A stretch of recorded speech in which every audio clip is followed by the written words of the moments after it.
the AL Central Rundown. I'm Eric, and with me today is Lee, Sam, Ty, and Dan.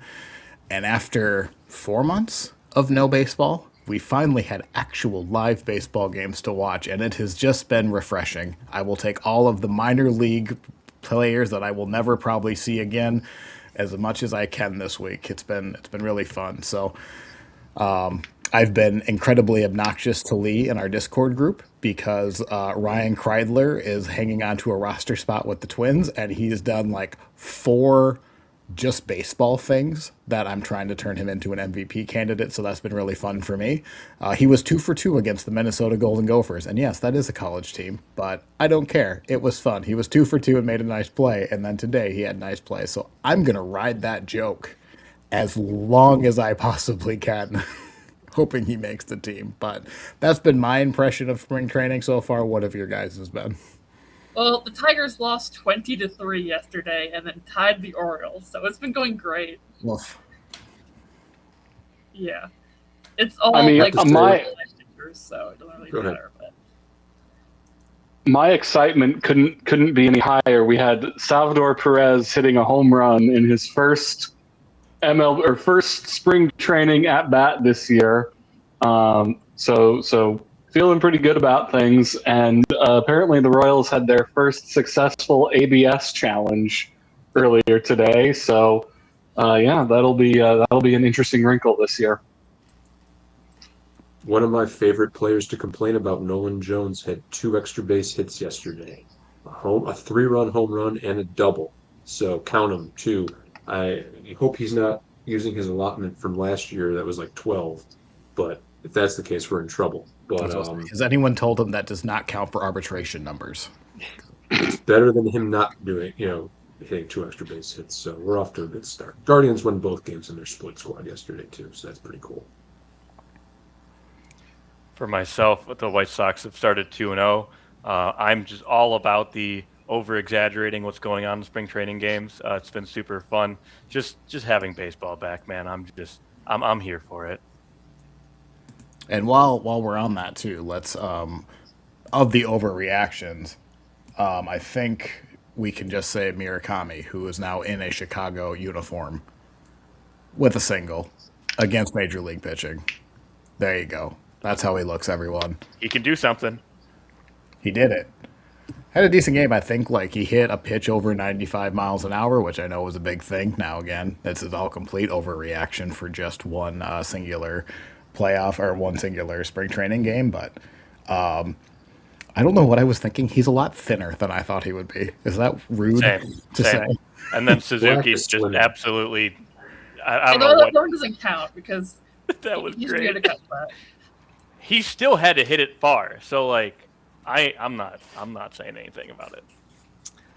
But Ty, do you know, did he play in the field? He did play first base. There was one play where it was hit. I didn't get the camera angle. It looked like he had knocked the ball down, made a quick enough reaction to get the ball to the pitcher for the out. But other than that, no issues in the field. Okay, well, there you go. Well, it's one data point. He played in the field and hit a ball to dead center, and the ball and the sun blinded the outfielder, so he got a double. So he got it. He still connected with the ball. But Sam mentioned the ABS system. I'm already in love. I like the last training. I also I thought that they weren't going to even have like the strike zone box on the TVs anymore because they had the ABS, and I was kind of looking forward to it, except for I was watching the Twins. It was the Braves broadcast, but it was the Twins game, and they said that is coming back, and MLB hopes to take it out. So I'm a little bummed about that, but I don't really care. It's not something I'm going to lose sleep over either way. It doesn't really impact me. Have any of your spring training broadcasts actually had it? Because I know the Sox haven't. I don't remember. I didn't pay too close attention to the one game that the Tigers had broadcasted. Well, it wasn't even the Tigers; it was the Yankees broadcast. So I will say I miss seeing the actual location of the pitch, even if the box isn't there. Just seeing like, here's where the pitch is. This is the what we think it was. I miss seeing that. So hopefully we'll get a happy medium between the two. Yeah, I really like it. Like it's quick. It's like it's not invasive. I love that the managers can't call anything from the dugout. So like I even want to say like MLB is going to put in a penalty if it does come from the dugout. I don't know what that is, but like yeah, I don't know. I also like telling it like it's an inch off of the plate. I think it's kind of fun. Your mic sounds really weird right now. I don't know if that's just I will change that. Oh, now it sounds better. I don't know what that was. I don't know. It's like I did have to change my connection, so I'm wondering if that has something to do with it. But yeah, any other thoughts on the ABS? I really do like it. I like Eric. You made a perfect point about how invasive it is. The fact of how quickly the challenge is called before you even know it as a watcher. I guess from my perspective, like I haven't had the ability to be like, oh, that was definitely a strike or that was definitely a ball. By the time that I've had that thought, the challenge is already in process. So that's been really cool to see. I'm interested because I keep hearing different sides, and I'm curious what you guys think in terms of saving all of your challenges till the 7th, 8th, and 9th inning versus using them as soon as like when you feel it's necessary. I think the White Sox so far we've won at least 3 challenges. We did lose one with a backup catcher yesterday, I believe, but I'm liking the back and forth. Yeah, I'll be really interested to see how the strategy plays out in terms of like, do you use it early? Do you use it late? Do you use it only when there's runners on? Do you use it only when there's 1 or 2 outs? Like how that goes. And unrelated to actual play of the game, I'm really excited. Just all the drama that's going to come from this. Just the manager told player not to use it, but he did anyway. Mm-hmm. And the player gets ejected for requesting ABS too aggressively, and all that kind of stuff. Be very entertaining, and I cannot wait. New savant category, maybe. I'm wondering if this is the first step to completely replacing the home plate umpire. Yeah, I don't know. I feel like it's that kind of accuracy is like not really there right now in order to be able to do all the like really cool stuff. But like get rid of bad calls. I mean, this will get rid of the bad calls. I think, and I mean the technology for this is only going to get better. Right. Yeah. I think that's for as probably long where as we're headed. In that, what's going to happen is it's going to work, it's going to be successful, it's going to be looked at very positively, and somebody's going to go, well, why don't we try to get all the calls right? Mm-hmm. And that's the most important thing, is to make sure we get it right? And maybe this is a wild stance, but I don't want that. People talk about the human element. I'm not even so. Pitcher framing matters to me. I think the way that the game has progressed in the last 20 years or whatever, where there's very specific ways that we know you can affect the game the most, hit the ball over the fence, strike guys out, etc. We need more ways that players can affect the game, not take them away. And to me, catcher framing is a big one that, like, why would we want to lose that? This game is already kind of, by some people, accused of being a home run hitting contest at this point at times. So, like, let's not get rid of other things that can affect the game. With that, Dan, what I would say on the topic is I think this is the farthest I'd really want it to go right now. I think this is a happy medium, because I think back to whatever World Series was or whatever perfect game was going on, and there was a really easy play at first base. And I know this isn't ABS, isn't that, but when you talk about overturning things, those blatant errors, there is now a way both at the plate and at the in the field that we can get that right. And I think that's really what the game needed. Yeah, and agreeing with all of that, but also adding on, I don't want the ball technically was overlapping with the strike zone, therefore it's a strike. Like, where it's like 0.5 inches of the ball was clipping the strike zone, so I'm like, okay, that's not really. Lee, what you're describing is the guy came off of second base by half an inch for half a second, so he's out. Like that thing that has become part of Mhm. replay that I do not care for either. Like, It's going on technicalities. It's like it's not in yeah, the spirit of the game. It's like, well, technically speaking, well, I don't care about technically speaking. It's come on, it's yeah. Well, unfortunately, I think that we're going to see more of this, not less. I'm afraid you're right, Instant Sam. instant replay was the first step. Now this is the second step, and I imagine there will be a third and a fourth step, and so on and so forth. But we'll see what happens. yeah. Well, obviously, I'm excited to see it play out in actual games that count and matter other than spring training. It'll be fun. We'll see you in the Yep. Game 7 of the World Series, ending on an ABS call. Mm-hmm. God, don't. No, I was so afraid that the Game 7 was going to end on a blown call last year. That was, yeah. All right, moving off of that, we also got new alternative jerseys for the Tigers, which I'm a big fan of. Let me share my screen and let me for what these look like. We got both orange and navy here. Mm. Yeah, we got. Here we go. Let's pull this up. Yeah, I got the orange and the navy there, and there's also. I'm trying to find the picture with it just all spread out. They look too much like the Astros. Haven't heard that take. I agree Neither with have I. that. All I've heard is the Orioles. That's Yeah. what I'm hearing. Which is the Orioles don't own the color orange, guys. I promise. But like you talk about Orioles, Giants, even Astros, I'm seeing it. Mm-hmm. Interesting. Yeah. I don't That's- agree. I think they look That's fresh, a boring take. I think- especially the orange. That's a Detroit jersey to me with just in orange. I like it. The Tigers have had orange in their color system since 50 years before the Orioles were a franchise. I'm not going to sit here and listen to they're the Baltimore Orioles. No, they're not.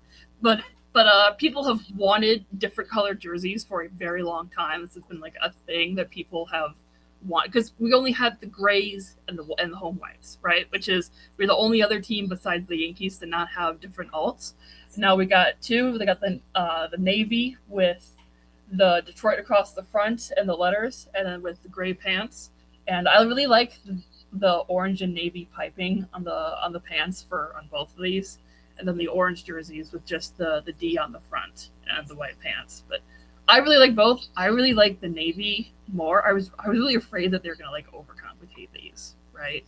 But no, I think they really nailed it. They have the stripes that kind of are very reminiscent of like the '84 team, just kind of what what they're pulling from.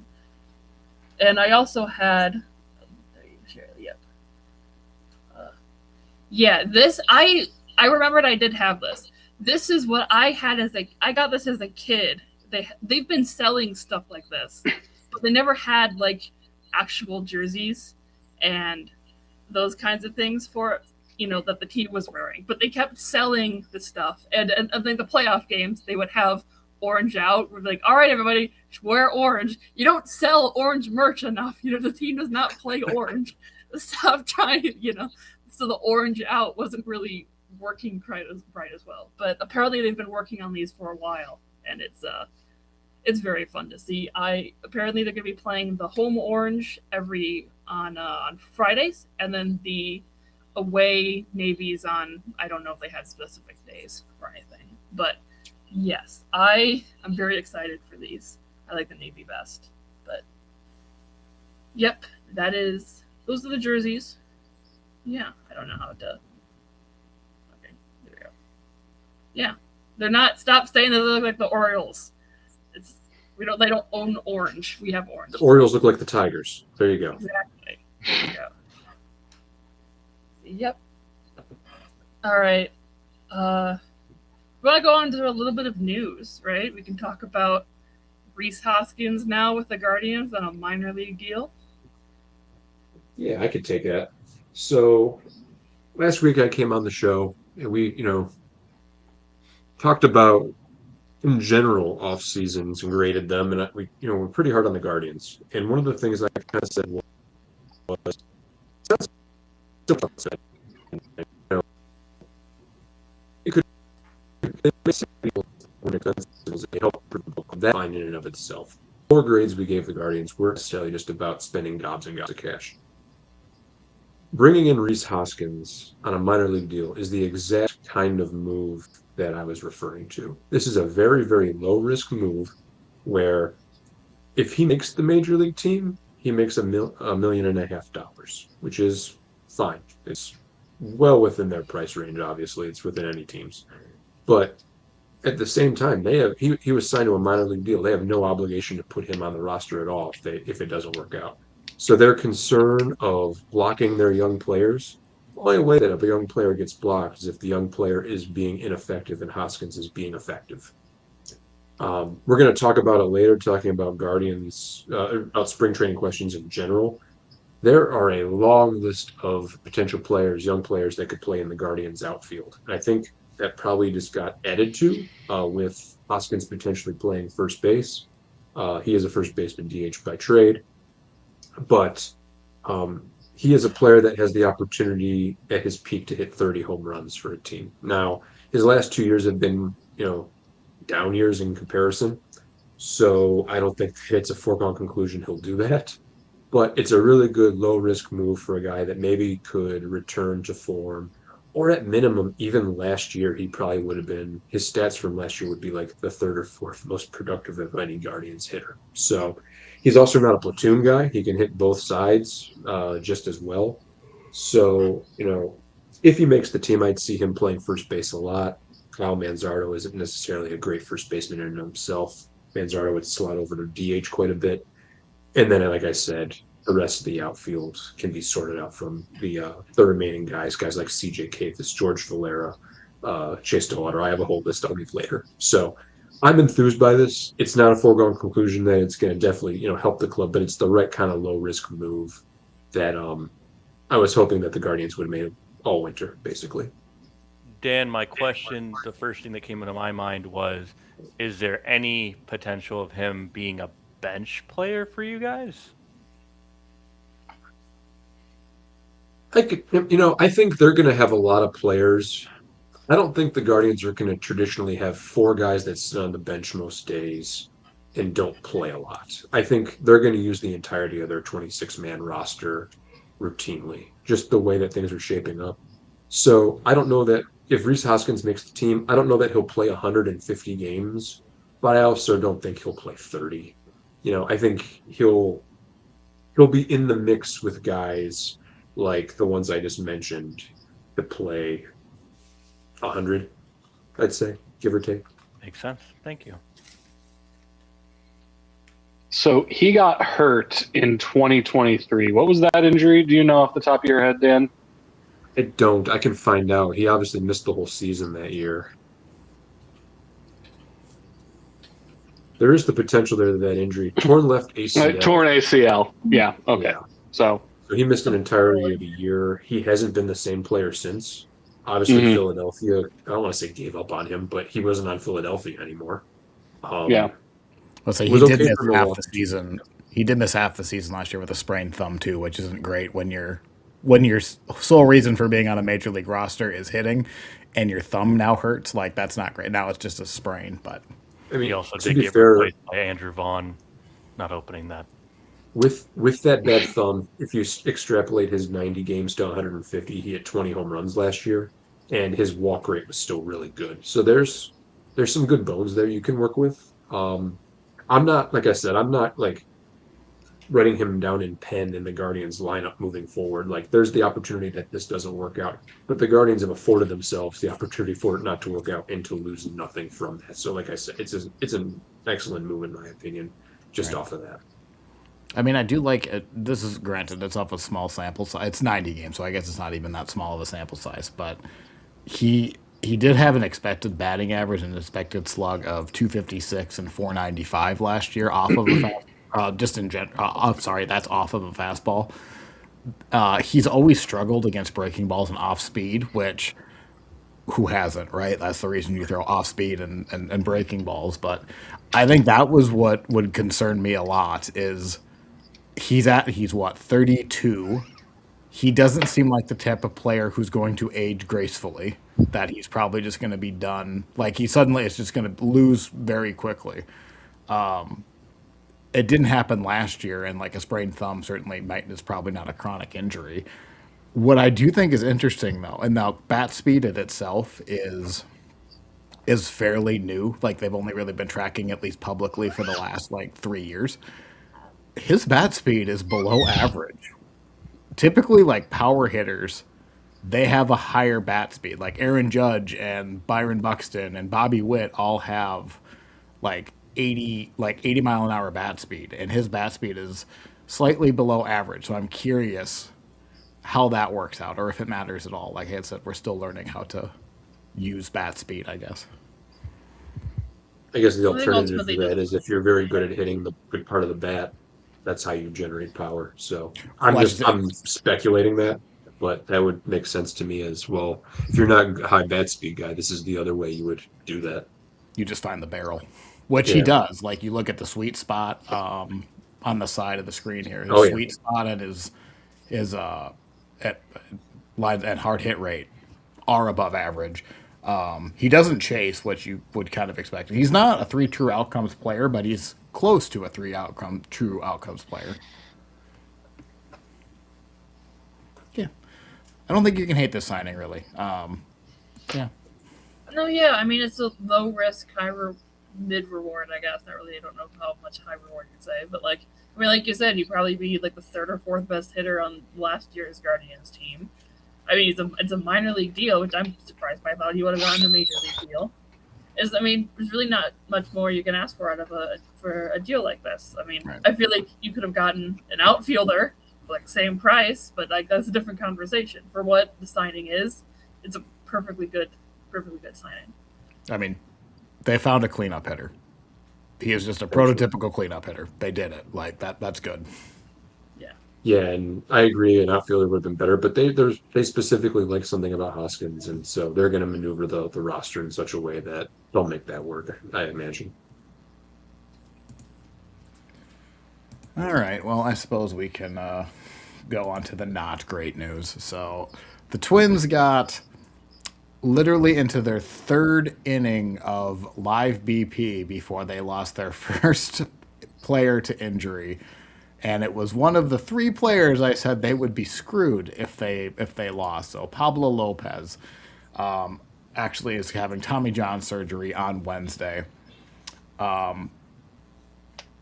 It sucks.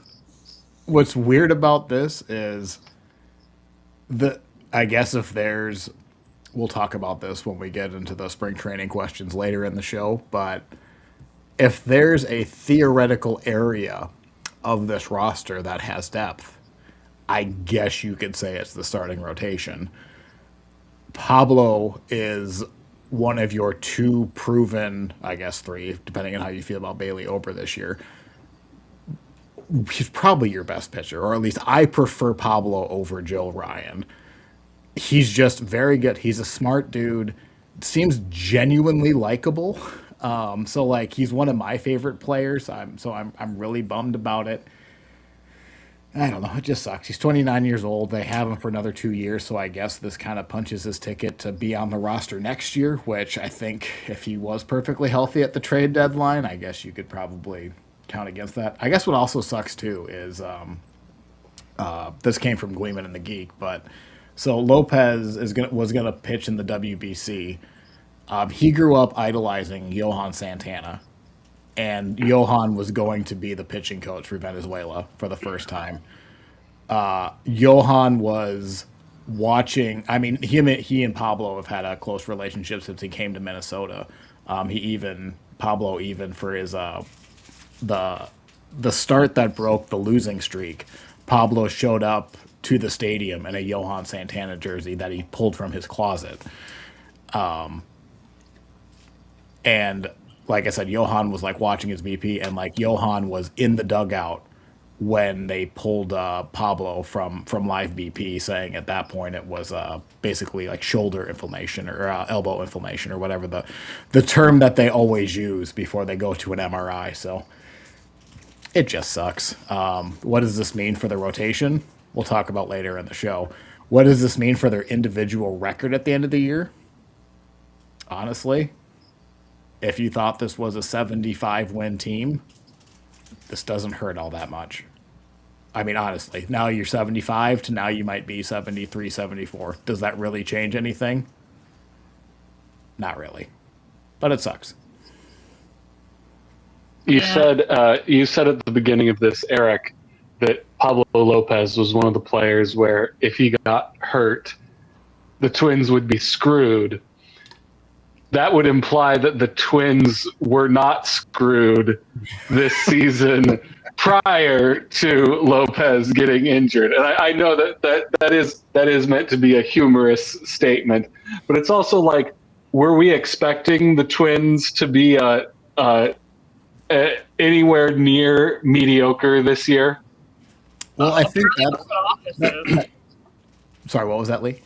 Apparently the front office is. The Twins office. Well, specifically Tom Pohlad, which that's another side. He's been making the rounds too. But yeah, so I guess like that really does depend on how optimistic you are in the Twins' theoretical young talent that isn't really that young anymore. Yeah, I mean, there's truth into that joke. A lot of the baseball world doesn't think this is a good team. It doesn't think they're an absolute disaster, but like they're gonna have to overachieve to get to 500. Yeah. So this, I mean, losing Lopez and Ryan, who are two all-star caliber pitchers, and pitchers who I don't think anyone would be surprised if they got, down ballot Cy Young votes at the end of the year. That really does hurt that chance of them being 500 and for them to overachieve. And Eric, I would say, something we've talked about before is, for teams to be good at what you're good at. And if the Twins were, as you said up front, if the Twins were good at anything, it was that their starting pitching was going to kind of carry them. And well, that's out the window if both those guys miss time. Lopez It alone sounds like is going to be something a hit. Joe Ryan is just inflammation, and he was cleared by MRI. Oh yeah, then there was that too, because like again, like Twins fans, like every game is has a moment of drama. It feels like because yeah, Joe Ryan was a late scratch to open up spring training yesterday. It was, I think he had back tightness, is what he had, probably a back spasm. He went for an MRI for imaging. Doesn't sound like it's anything other than his back kind of hurt early in spring training. But there was like a moment of like, did we just lose Pablo and Joe Ryan in like the course of 4 days? Because like, what do we do? Like, poor Byron Buxton is sitting here in this bucket of filth with no one else surrounding him. So yeah, He's the guy on the Titanic with the violin. I mean, at this point, Byron might be driving the Titanic towards the iceberg if Joe Ryan goes down. Like, nope, it's time to just abort this. So, And I don't mean to prolong this, but Eric, I will say that I think there'll be a genuine fight for fourth place this year. So, I think there will be too, but also I don't like. not that means anything, but Well, we'll talk about it. Like, we're gonna do season previews starting here in a bit. Like, you can look at this roster, and you can like, okay, if things go well for this team, they can be a decent team. I hesitate to say competitive, but both Tom Pohlad will definitely say competitive. You can trick yourself into saying, well, if the Twins, this, and this goes right, and if the Guardians underachieve, or Bobby Witt gets injured or something, and you speak up to third. Yeah. Lee, I'll agree to your first point. I think you can look at this roster and you can list, I'm not kidding you, like 12 players that if they just play to either their potential or how they played in the past, this can be a good team. However, that's a lot that needs 12 players need to like turn around. That's everyone overachieves. That's a lot to expect, so like, can it happen? I think like Fangraphs and Zips give them a 20% chance to make the playoffs. That seems about right. feel like it's a little too high. I feel like I think it's too high as well. I really do. That's that's some of the Guardians percentage went to the Twins because of the Guardians disrespecting those projection systems. That's all that is. projections always hate the Guardians. Every single they never year. Learn that Every the Guardians single don't year. work. They never learn. I don't know what's going on in those calculations, but last year I think it was Fangraphs had the Twins winning the division. I'm like, there's no way the Twins win the division. I'm like, I just do not see a world where that happens. And they had the Guardians 4th, and I'm like, no, that's not going to happen. We'll see.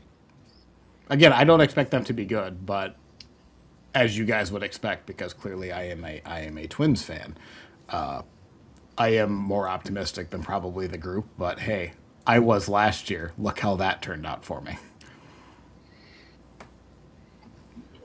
Why don't we move? Unless anyone would like to continue this doggy pile.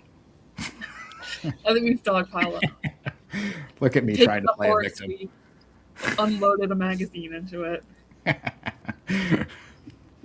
I'm just trying to feel sorry for myself and elicit sympathy from the viewers, so I can have an underdog story at the end of the year. Moving on, I guess we can talk about it very briefly. Lee, you also had an injury. Yeah, we haven't heard anything about it. It was a tweet like 3 days ago. Trey Sweeney has the shoulder strain, apparently, and he might go on the 60-day out. That's literally all we know right now. But it's intriguing because it opens up space for Kevin McGonigal to be potentially added to the 40-man if Sweeney is put on the 60-day. But it's a one-sentence thing. We literally know nothing more about Sweeney. It's just he has a shoulder strain, and he might go on the 60-day IL, which I'm pretty sure was just added by the reporter in order to get the Kevin McGonigal clicks. So that's it. I mean, it's slightly interesting, but we don't, yeah. The whole city of Detroit is hoping that Trace Sweeney's shoulder is actually hurt, which is a terrible thing to hope for. Which it is a terrible thing. But Is it like that Bill Hader SNL catch where it's like, oh no, I'm bummed. This is terrible. Oh no. If only we had someone available who could take his place. And yeah. So That's funny. I Poor just wanted Trey to bring it Sweeney. up because it's a thing. So, all right. That was short and sweet. We'll see you, Trey Sweeney. I hope you make a miraculous recovery and you're ready for opening day. Your opening day shortstop, Trey Sweeney. Yeah. Yay! Everyone's so Boo! happy. There's a couple Everyone people loves it. booing in the crowd. I would like People in the even crowd. I like hope to nothing continue happens now. to your shoulder, Trey. Everyone in the when when they introduce the players opening day and they all do the high Trey Sweeney gets very aggressive high fives how's that shoulder Terrible.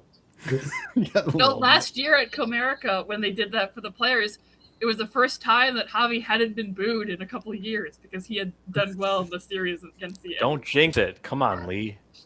Well, he won't get booed this year because he was actually pretty great last year. So he was not. He was an all-star last year. Exactly. Yeah. Anyway, let's move past that. All-star outfielder Javi Baez. Yeah. They can never take that away from me. I'll always have that. You did it. All right, so next up, I don't think we need to spend a lot of time on it, but it is notable that Tony Clark found himself in some hot water, and by hot water I mean his sister-in-law, and he had to quit his job a year into negotiations. I don't know. Everyone, I understand why this is not great to go into what seems to be a very heated CBA negotiations, and you lose basically your figurehead. What I will say about Tony Clark, and I'm one that, and we can probably go into this, I don't think he was a particularly good union head. Mm-hmm. Especially when he's not going to be the one being the lead negotiator. I would probably say, is this a curse or is this more of a blessing? And I'm kind of leaning towards a blessing side, but who knows? He had held the job since I think 2013. It's really interesting timing, even though the CBA doesn't expire until December, but it is weird. There's also some money laundering stuff potentially, because that was the first thing that came out, because he resigned because of that, and then it was this that came out.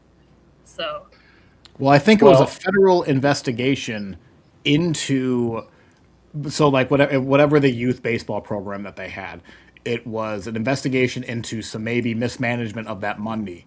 And then it turned into that's where they found out about his sister-in-law maybe being a nepotism hire.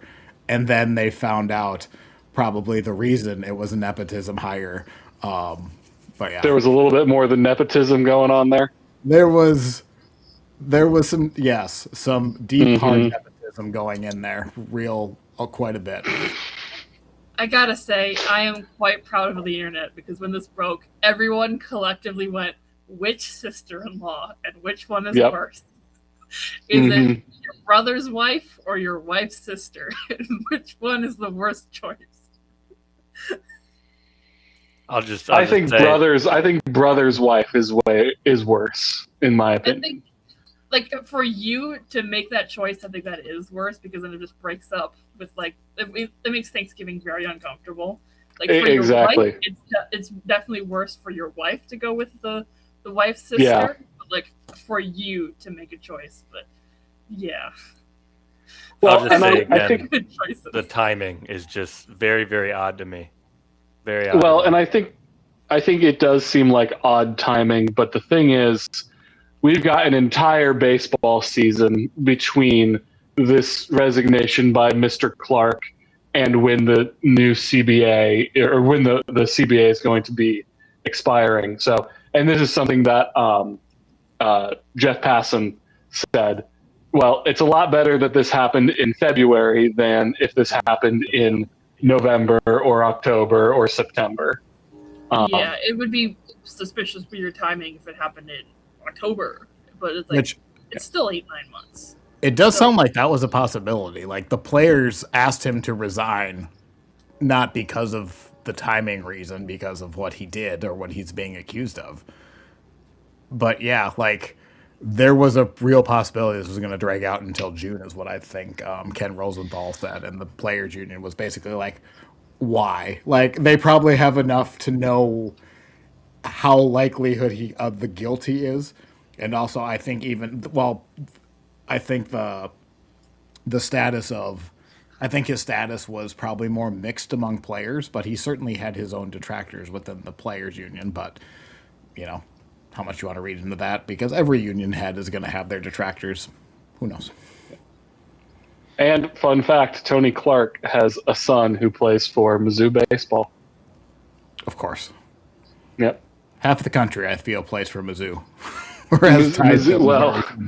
Well, I'll tell you what, Mizzou baseball, I think, almost didn't win a conference game all year last year. They were like the worst team in the country in baseball. So Mizzou baseball's pretty bad. Fair enough. I know Michigan baseball last year was fairly good, but only thing that I know about them is they had that one guy who hit a triple and then celebrated by snorting the foul line. And then he was drafted by the Mets. Yeah. Does anyone have any other thoughts on him? I mean, we probably don't need to go into his resume. Like, I don't think he was particularly important / good at his job, so I'm kind of welcome to it. He also wasn't leading the negotiations anyway, so whatever.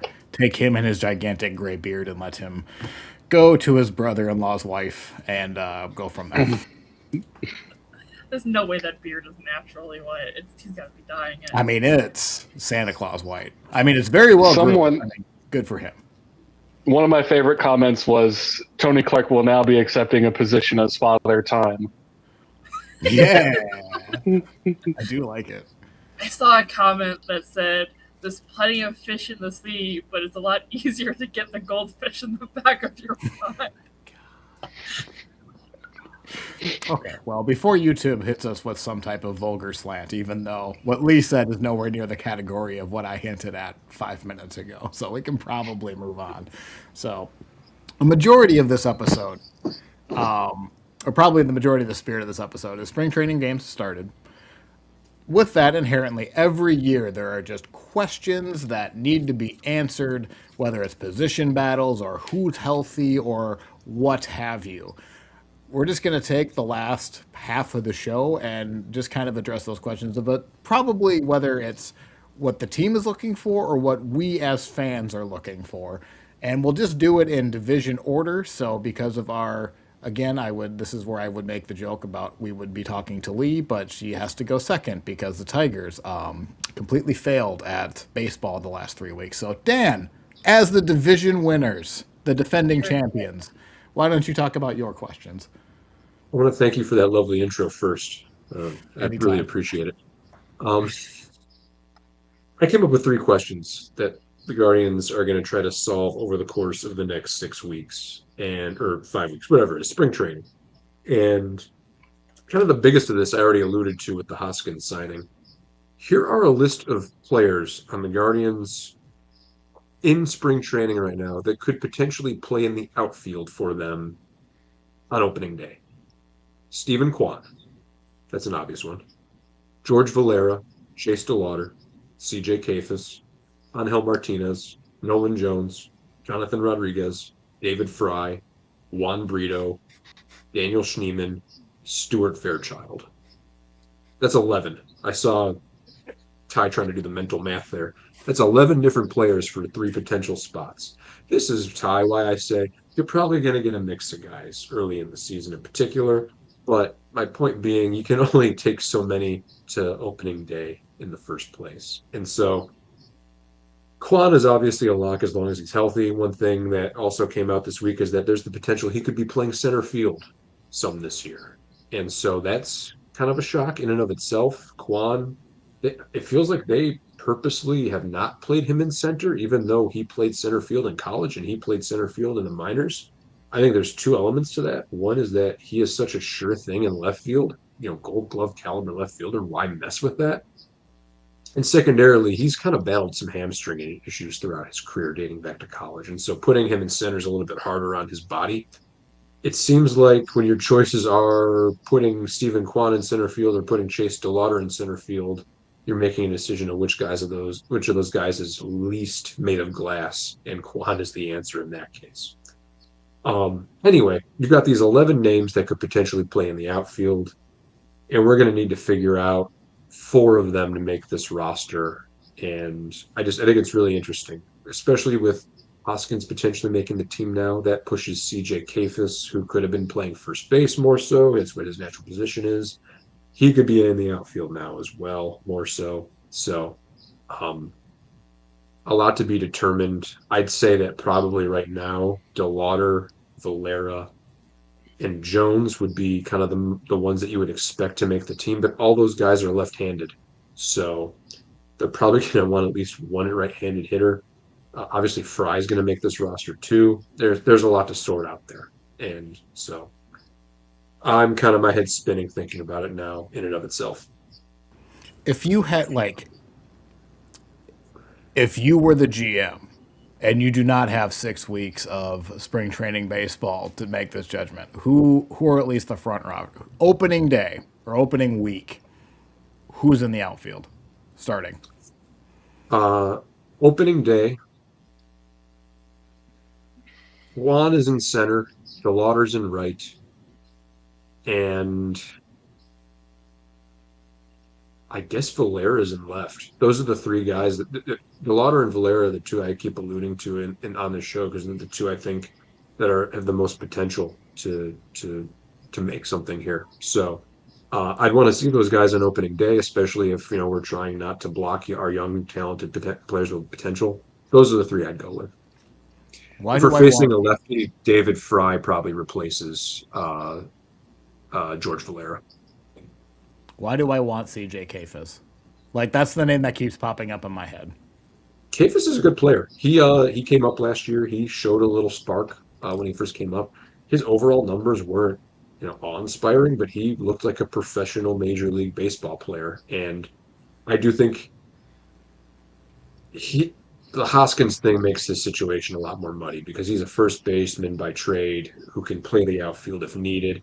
And now he's very much more competing with all these other guys for a spot where it kind of looked like he would more so make the team on it just by virtue of being a second first baseman. Um, Granted, I said it up front. Hoskins isn't guaranteed to make the team. So to a point, I kind of wonder if we're looking at which of those two guys performs better over the next 5 weeks. Well, Oh, Dan, okay. my one follow up question is it realistic to believe that the outfielders that are chosen for the opening day roster are actually going to stay the outfielders for the first 2 months of the season, or do you think there's going to be some change up there? This thing's wide open, baby. Um, and there's multiple reasons for that. These are all young players with potential that hasn't been proven yet. Somebody could not do so well, needed to spend some more time in AAA. The two guys that I mentioned, DeLauder and Valera, as I mentioned many times, are injury prone. Not guaranteed that they're going to make it to June without hurting something. So I do like, in a way, I like the fact that there's all these guys to choose from. The hope is that you can find 3 or 4 of them that uh, perform, but you aren't going to necessarily find that by March 26th either. And of course, the phrase "it's wide open, baby" is the last thing Tony Clark said to his to his sister-in-law. I'm very sorry, everyone. Dan, Or was that his excuse for messing around with his sister-in-law? why can't it be both? Hey Dan, how about your opening day starter? How do you feel about what do you feel about the situation? I would like to know when Tony Clark started this. Okay, I'm gonna get on. I'm glad you asked, Ty. So this might be a little bit of a. I think people are going to assume Gavin Williams will be the opening day starter, and maybe, but I do think Tanner Bybee should get some consideration here too. There's a bit of a question of Bybee's been the more consistent performer over the course of his 3 to 4 seasons in the majors, where Gavin Williams is the guy that's shown more potential over time. He's got the bigger profile, great stuff. Obviously was dynamite down the stretch last year, pitched the first game of the playoffs. So it's a little bit of a value decision there of, well, do you want to go with the guy that's been more consistent over time, or do you want to go with the guy that kind of is burning brighter at this moment? This isn't kind of a question in the sense of the outfield question where like it's going to be figured out over these 5 weeks necessarily. I just thought it was kind of interesting that the Guardians hadn't named somebody yet, and I think teams have started to kind of plan those things out. So Bybee also should have gotten the chance to do this last year, but didn't because he got food poisoning.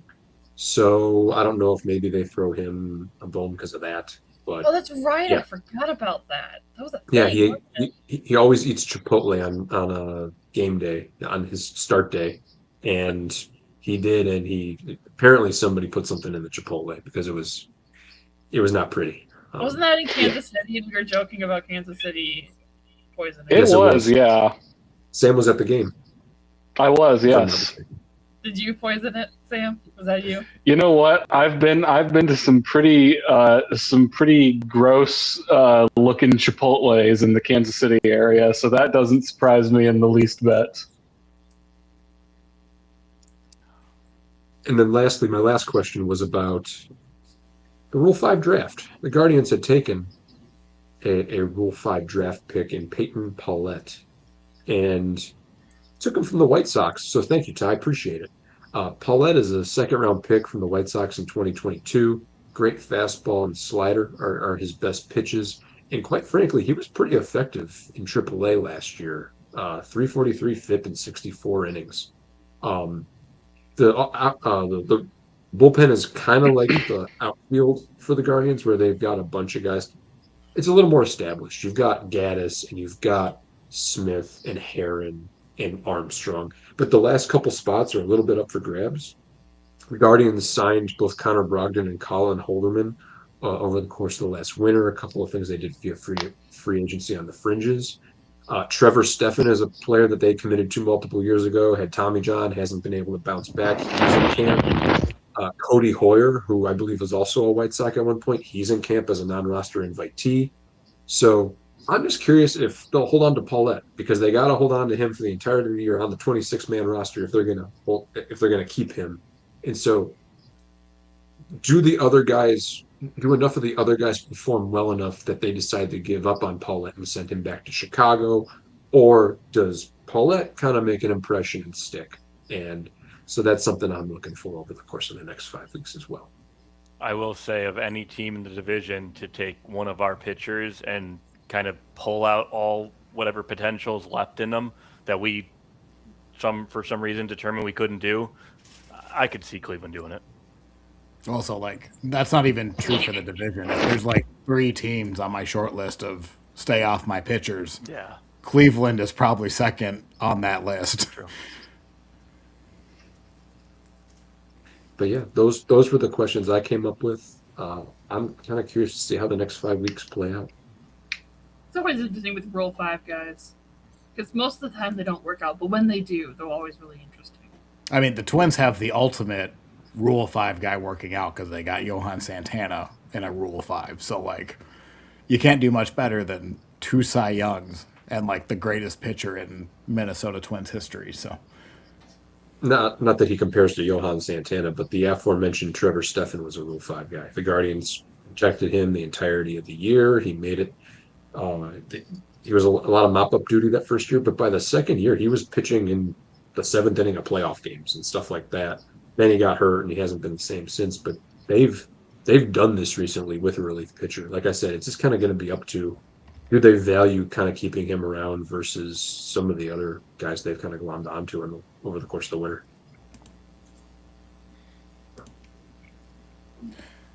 okay. Yeah, I mean, what's other than I'd say like Cleveland, I don't want to say like Cleveland's roster is kind of set, but I feel like they have probably the least amount of surprise. Like, I feel confident that Dan, maybe you feel differently, but you have a pretty good idea of the 26-man roster and be within like the first like 1 or 2 players you might be off. Who's going to play between now and the trade deadline? I think that answer's there. Sure. See, I don't know. I don't know. It's hard for me to compare it to the other 4 teams in the division, so maybe, but I think I just gave at least one case study on that not being the case with this outfield. I really think any of those 11 guys could be starting on opening day. And I think, there's a higher percentage chance of some of them versus others, but And I don't I do necessarily think mean like starting, because like, do you feel like CJ Kafis is more likely than not to be on the opening day roster? Or if he's not starting at first base or in left field, he's not on the roster? the other thing with all this, and I alluded to it a little bit, is so many of these guys are left-handed hitters, and they're going to only want to keep some of them. So if Valera and DeLauder make this roster, I think Kafis starts the year in AAA.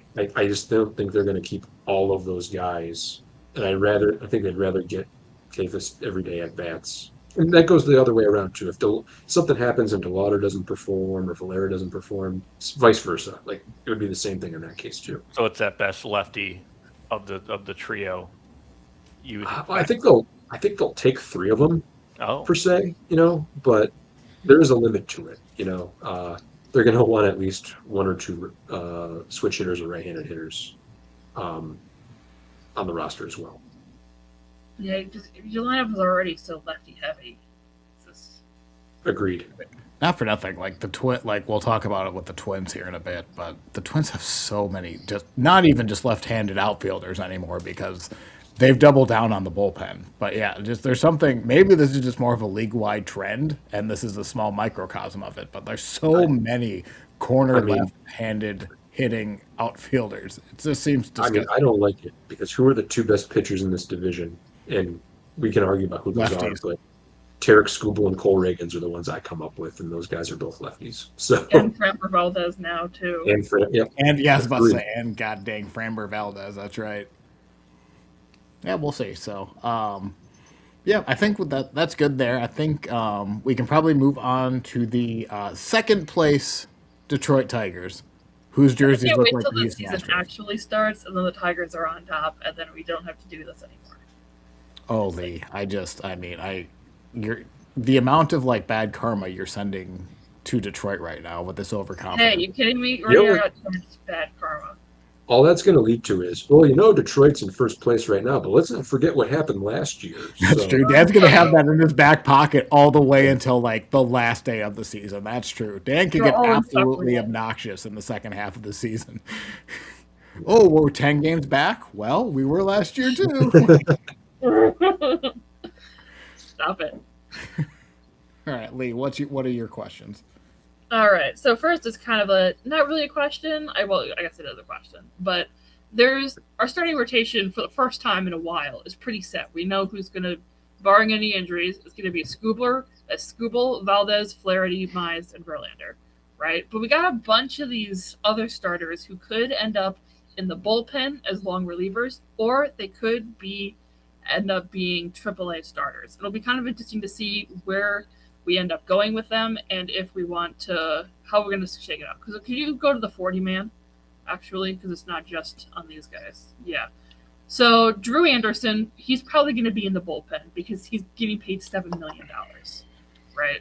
Sawyer Gibson Long, he is a starter, but he's had a lot of injury issues, and they might want to do bullpen for him, or he could be a AAA starter. We also got Ty Madden is another one. He's technically a starter, but last year he had injury stuff, so we didn't see him, but we saw him a little bit in 24. He could be a guy that they end up moving to the bullpen and sticking around in there. Let's see. If you scroll down a bit more for me. Troy Melton. That's the big one for me. He's going to be a starter long term. But he looks good in the bullpen, but they're probably going to want to give him innings. So they're probably going to stick him in Toledo at least to start and then call him up if needed. This guy, he's so good. He's going to be so good. In the playoffs last year, he started game 1 of the ALDS. He gave up 1 run. He looked really good. And last year also, he was started off the season in AA, and so he moved up really fast. But he hasn't had a ton of innings yet. Last year, they were being really careful about it. They're going to continue to be really careful, especially after what happened. So this is very much he could be staying in the majors to give him reps against major league hitters, or he could be in AAA to work on giving him like endurance. So we'll have to see how that shakes out. But he'll definitely get starts if there are injuries to the starting rotation. Or if I understand why they're going to put him at AAA, and I would probably think that's the best course of action. But I really like him in the bullpen. I know he had like limited in September in the playoffs. No, the playoffs. You said he started a game. There's something about him I like. I think he can be a dominant reliever. Whereas a rotation guy, is he going to be more than a third start? Third starter is very good. Don't get me wrong. That's a playoff caliber starter. But I mean, I don't know. I disagree with the fact that if you only have Scooble for 1 more year, sorry to open that wound up again, but also Verlander, this is his last season. If Melton's going to be a starter next year, why get him so used to the bullpen just to start him in 2027? Lee? No, I mean, I think I would prefer to have him as a starter because it's not just Scooble we're losing next year. It's Flaherty and Verlander and Mize. We're all going to be free agents. We're going to need starting pitching. I think this guy would be in the starting rotation for that next year. The plan, they had said at the end of last season that the plan was for Melton to be a starter this year. I don't think they want him to end up in the bullpen. I think they want him to be a starter in the future, and so I think they're going to have him be a AAA starter for this season. And he'll still be up in September, right? So it's not like he's not on the MLB roster. Yeah, he's very much could be a guy that's added on when the roster opens up to 28. Yeah. Per Sam, when Verlander needs his 3 weeks off or whatever, all that crook in my neck. To that point, I mean, injuries are going to happen. And so, to put Melton in the bullpen, and now you've got to stretch him out to become a starter again. Like, he's not ready to start then if you need him. So I think you're better served to have him as insurance in AAA getting reps as a starter. Here's my it's a small counterpoint because I think for this year I can definitely see the logic of keeping him stretched out.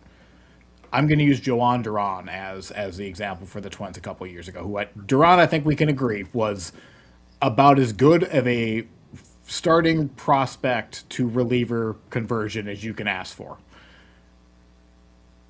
Duran, his first year in the bullpen, he was multi innings. He was going 2 innings or he was going one time through the lineup. You can do, I don't want to say like this hybrid because you want Melton to pitch consistently. But if I'm the Tigers, this is my all in year. I have a legit 1-2 punch that I can put up against anyone in the league, including the Dodgers. If I can have Melton as an absolute weapon and keep Kenley Jensen in the ninth, I can keep oh my god, I forgot who was their closer last year. Finnegan or Vest. Vest. If I can use Melton as my fireman or we're gonna go through the heart of the lineup in the 6th inning guy. I think that value is more important this year than it would be for him to start in AAA. But it only takes one injury to the starting rotation for my argument to go up in flames. I think you're kind of both right. I think during the season he would be a starter, and then during the playoffs he would be in the bullpen. I don't think he would be a playoff starter unless there was an injury to like Flaherty or Mize or something. If that makes sense. Yeah, if you keep him stretched out all year, nothing precludes you from being able to use him out of the bullpen come September, October. And in the playoffs, he was being used as the bullpen. He just made the playoff start because we didn't have anyone else to make the start because Mize, Flaherty, and Skubal were all still resting. Versus this year, theoretically, we would have Valdez or even Verlander. So, yeah, he's one of the really interesting cases of does he end up in the bullpen or does he end up in AAA? And I think I kind of wanted to mention Jake Miller super briefly. He's probably not going to make much of an impact on the team this year. But he is a 24-year-old starter in AA, and he's had some injuries, but which is like kind of delayed his upwards movement, which is why he had to be added to the 40-man. But if you look at his stuff, you understand why he was added to the 40-man and why they didn't want to lose him in the Rule 5. I mean, last season it was only 6 games, but a 1.8 ERA. I mean, and the season before that, 24 games, 1.5 ERA. He's got really nasty stuff. He's only 24. He's had like just a bunch of injury stuff. And so adding him to the 40-man was kind of we don't want to lose him. It's probably, if he gets another injury this year, he would probably be gone after this year, but he's only 24. Like I said before, Melton started the season last year in AA and then ended the season on the Major League roster, starting games for the ALDS. Jake Miller could very much be a similar type of guy in terms of that kind of movement. So not going to make us impact this season, but could very well end up making right to start the season. I mean, but he could end up there later down the line. So that's for the pitching and other obvious spring training questions. The Tigers, Kevin McGonigal. What do we do with him?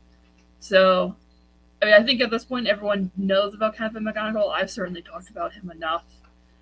Shortstop, Baseball America gave him an 80 grade hit tool, which they haven't given out in a very long time, apparently.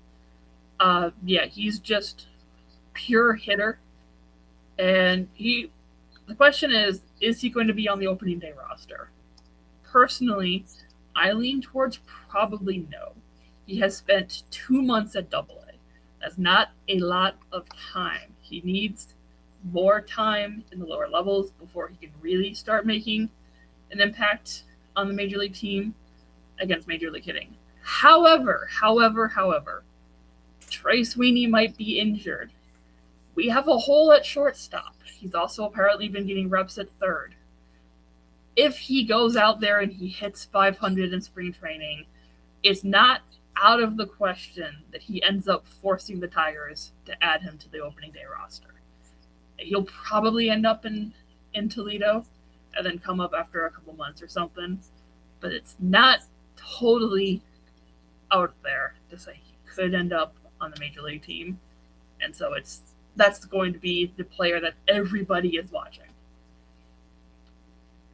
Anyone have anything to add for that? I think there's so many other choices Detroit can make at short that I think you're probably right that it's not going to be opening day. Well, Sweeney might be hurt. Well, Baez could play short. McKinstry could play short. And, those two come to mind off the top of my head. There's probably at least somebody else. There's also They're going to Trey find a way. Cruz, Max Anderson, Howie Lee. Like, there's so many other guys. Yeah. That are Like, on- And to be fair, I don't mean that as like. I think you make a good point. He's only had a couple months at Double A. Like, there's legitimate reason there to not rush this thing. He's only played at Double A. You can make him prove it at Triple A for 2 months and then call him up. Like, Trey Sweeney and his health be damned. Just put Baez at short. It'll be fine. Like, He's also not necessarily a long-term shortstop, correct? Like, his glove isn't that good. It's not Apparently bad. his glove is good enough. It's not like spectacular though. And like long term, Bryce Rayner would be a better option at short. But again, Bryce Rayner is in Single A, so it's not really it's not necessarily like he's not good enough to play short, but it's he might not age there particularly well, and there'll be better options at short. Yeah, apparently he's been doing some practice at third, which is like another spot on the roster where it would, there would be a fairly clear path for him. But yeah, I mean, it's not like shortstop is he's the best shortstop that you've seen, but no, he's fine, but he's also not terrible. So. Do you know who the first player to get an 80 grade hit tool was, Lee? I'm not sure.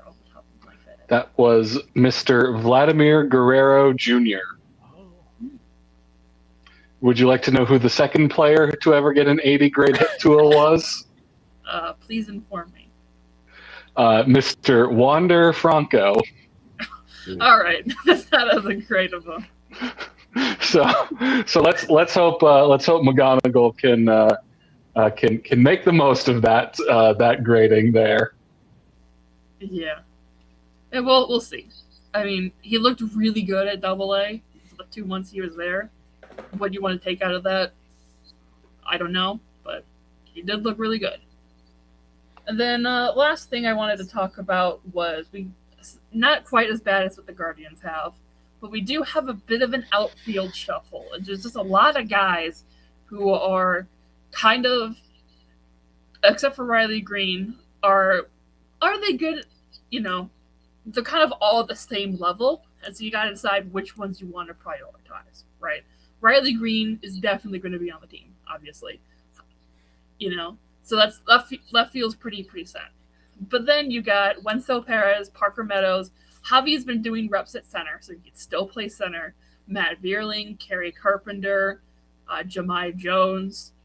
We added Austin Slater for a minor league non-roster invite.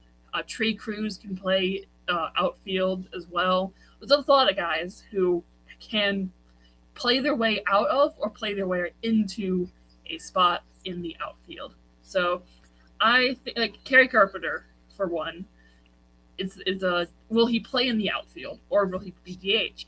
Apparently, this man pulled his hamstring 4 times last season. I don't know what he was doing, but apparently he pulled it 4 times. So it could very much be a health decision too. How about you play DH instead of right field, right? And then Parker Meadows last season, he just didn't get enough playing time because he was injured pretty much most of the season, and then he got stunk when he did come back because he missed spring training plus 3 extra months, right? Wenzel Perez, he ended the season awful. He was very bad, and his defense, while not awful, he has to very much rely on being very mechanically sound in order to, he just doesn't have the best, I guess, I don't know what I'm putting at here. He's not very good, is my point. But he's got the mechanics down, It's just he's not like super fast at tracking and doesn't have the best arm. Right? Matt Vierling, same as Parker Meadows last year. He was injured, he came back, he kind of stunk, and then he disappeared into the ether, pretty much. But he was very reliable before he got injured in 2024 and the previous seasons. Trey Cruz is a prospect who's been coming up. He can play all over the place. Over the past couple of seasons in the minors, he has played shortstop, third, second, center field, out, right field, and left field. He's on the 40-man. He can very much play his way into a spot in the roster in the outfield. Javi Baez, outfield's all-star center fielder last year. There is very much a reality where Javi is the starting center fielder in the lineup on opening day. Just if we have, infield moves around, McKinstry is at short, Javi's in center. So, yeah, it's going to be very interesting to see kind of all these players who are kind of like on the bubble or in between and where they end up really finding a permanent place on the roster. Yeah, that was a lot of words. I don't know if any of them made sense. But Jahmai Jones hits very well against lefties. His defense is average, but very valuable pinch hitter, bench player. If you had to pick, just like Eric asked me, if you had to pick 3 or 4, if you want to put Carpenter at DH, that would be the ones you're going to put in your lineup. Who do you think is going to be in this outfield? You personally today? I think if I'm going to I would put Carpenter at DH. I would say Green in left. I would put Vierling in center and Perez at right. I think that's what I would end up doing. I think Parker, I just don't trust his bat, I guess. Vierling, I think, he's not injured anymore. He gets the spring training reps. I would trust his bat over Parker's. And Vierling's defense is good enough to where having a better bat, like his bat is better than Parker's defense is better than Vierling's defense. If that makes sense. I hope that makes sense. Yeah. If I had to put money. Don't ever count Austin Slater out. That's all I ask. Yeah, Austin Slater could very much be a injury call-up in the middle of the season at some point. Yeah, you could very much see him take a few games there. We'll have to see. I don't know if any of those things that I just said made sense, but here we go. Yeah, it's weird because this season we don't really have a lot of question marks in terms of roster, which is very new for us. Let's want to talk about the Royals then, Sam? Yeah, we can move on to the Royals. And the Royals have played 3 spring training games so far, 2-1. They got destroyed by Milwaukee yesterday, but bounced back against they got destroyed by the Padres yesterday and then bounced back against Milwaukee today. Not like the results of the games in spring training actually mean anything. But I think the Royals do have some questions going into this spring training season. And the number one question is, will somebody get moved during spring training? There's been a lot of talk about the Royals wanting to move a pitcher, namely Chris Bubich, in exchange for an outfielder of some kind. It's spring training. Moves have been made during spring training before. That would be nothing too out of the ordinary. One of the things that we talk about, injuries are going to happen. At some point, there's going to be a contending team in spring training who's going to lose a starting pitcher, to Tommy John surgery. The Royals have Chris Bubich. They've got Stephen Kolek. They've got Ryan Bergert. And they've got Bailey Falter. And those are 4 guys who could very easily be a starting pitcher on 90+% of starting rotations in MLB. So someone's going to go down to Tommy John surgery, and some team's going to be looking for a starting pitcher. And with the Royals, I think people on the river are happy to give, and the Royals are in that position. So quick question. Are the Twins a contender? Because with that exact scenario just happened. So, well, He you said see, content- Eric. I mean, I'd be pretty interested in. Remember that article I sent you that said the Royals should go get Buxton? yep. So there you go. I don't think the Twins are in a position to want to make that move, but we'll see. We'll see. So the Royals have a good amount of depth when it comes to the starting pitcher position. Does someone get moved? That's the question. We'll see. I think it will depend largely upon what happens to other teams around the league. But if someone does get moved, it'll likely be Chris Bubich or one of the guys sort of below him in the starting pitcher depth mix. So the question I have for you, Sam, is regarding that. If one of your starting pitchers do get traded, do you feel like that impacts you in any significant way? Obviously, given whatever you're going to get back matters, but obviously, I think whatever we get back would matter.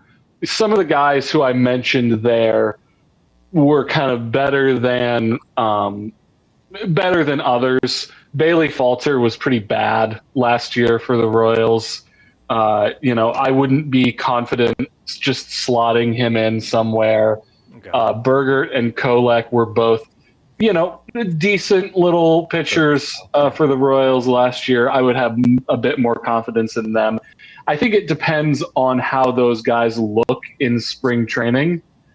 And you can do a lot worse than one of those guys as your fifth starter. True. So, thank you. I think, and look, the Royals are going, and this will be going into my next point. The Royals position players that they have, someone's going to have to claim a spot in spring training. Someone's going to have to reach out, and they're going to have to take a spot. That would be second base between Jonathan India and Michael Massey. That would also be the center field and left field positions between Isaac Collins, who they traded for in the offseason, Lane Thomas, and Kyle Isbell. We know that Jack Caglione is going to be the right fielder for the Royals. He's going to get a full, runway this year. He wasn't great. He had around 200 at-bats last year. Wasn't great, but he's going to get a full opportunity this year. So now you've got three guys, Isbell, Collins, Thomas, who are fighting for two positions in the outfield. Isbell's a player I like. He's a really good glove, and that's about it. So you can definitely upgrade from him. And then last year, the Royals went into the season with Hunter Renfroe and MJ Melendez as their kind of main options in the corner outfield positions. Isaac Collins and Lane Thomas, I think, are much better options than those two. Are those two guys the solution that I wanted? Probably not. But they're certainly a solution. So whichever one of those two guys really, if one of them really shows out, then that would be probably the one that I would like to see out in the outfield. So also worth mentioning, Isbell and Caglione are lefties. Collins and Thomas are righties. So I think we will see a healthy mix of those four players in the outfield for the Royals. That was going to be my question, is if there was the potential for, I don't know if we're that far along in Caglione's development where we want to call him a platoon player. I think we probably want to see more of him at this point, but him and Thomas would be a very interesting platoon in right field, potentially. Yeah, I think it would be. And, he is someone who I think is definitely a guy who a lot of people are watching as a breakout candidate this year. I was reading an article where they likened him to Junior Caminero. I could see Jack Caglione having a similar breakout to what we saw from Caminero last year. We would have to see more of him and his splits, lefties versus righties, as the year goes on. One thing I do know, however, is that Kyle Isbell cannot hit lefties in any way whatsoever. So you're going to need a platoon between Thomas and Isbell in center field would certainly be an option. And Isaac Collins, who was I think third or fourth in Rookie of the Year voting last year. You look at his Savant page, he kind of outpaced some pretty mediocre batted ball stats in 2025. You look at his expected slugging, his barrel percentage, his hard hit percentage, his average exit velocity. Those are all 30 and below. So he's also was a 27-year-old rookie last year. He's going to be 28 this year. He's kind of someone who would be a very typical sophomore slump type of player. He's got a lot of stuff working against him. Even the pedigree, 9th round pick, he's 5'8". Mm-hmm. I could see that. You look at him and you go, is that real? Is that going to continue? And maybe it will, but I get your argument for sure. Yeah. But at the end of the day, chase percentage, base on balls percentage, those are some things that are kind of, those are things that don't necessarily deteriorate. Those are things that a player either has or they don't. So hopefully he can be a guy for the Royals who sees a lot of pitches and walks a decent amount, because the Royals, I don't know if you know this, a team known for doing a lot of walking. Additionally, 16 stolen bases, potential leadoff hitter. I Something think that's been searched for a long time. Yeah, and that is a fair point. That's something that the Royals have been looking for a while. I think that honor is probably going to go to Maikel Garcia this year. Yeah. Garcia was the leadoff hitter for a while, and then he wasn't, and then Jonathan India came in, and Jonathan India was the leadoff hitter, and then India wasn't so great, and then toward the end of the year, we started seeing more of Garcia in that leadoff spot. So I would imagine it's going to be Garcia in that leadoff position. And the Royals are in, when it comes to these things, the Royals are in a decent spot, because the Royals can have a lineup that consists of Maikel Garcia at the top, Bobby Witt Jr., Vinny Pasquantino, Salvador Perez, Jack Caglione. And then you're kind of looking for those guys who are in those 6, 7, 8, 9 spots to give you a little bit more of a spark and be a little bit more of a presence in that bottom part of the lineup. So is any of this to say that these guys are definitely going to, be the solution that we've been looking for? Maybe, maybe not. But I do have confidence that of the 5 guys that I just talked about, at least one of them is going to improve in 2026. And at least one of them is going to be, one or two of them is going to be a legit starting MLB player in 2026. So, and hey, Michael Massey hit a home run in his first at-bat of spring training the other day. So, as we know, spring training results always translate into results during the regular season. So I was looking at Lane Thomas's page. He might have done the same.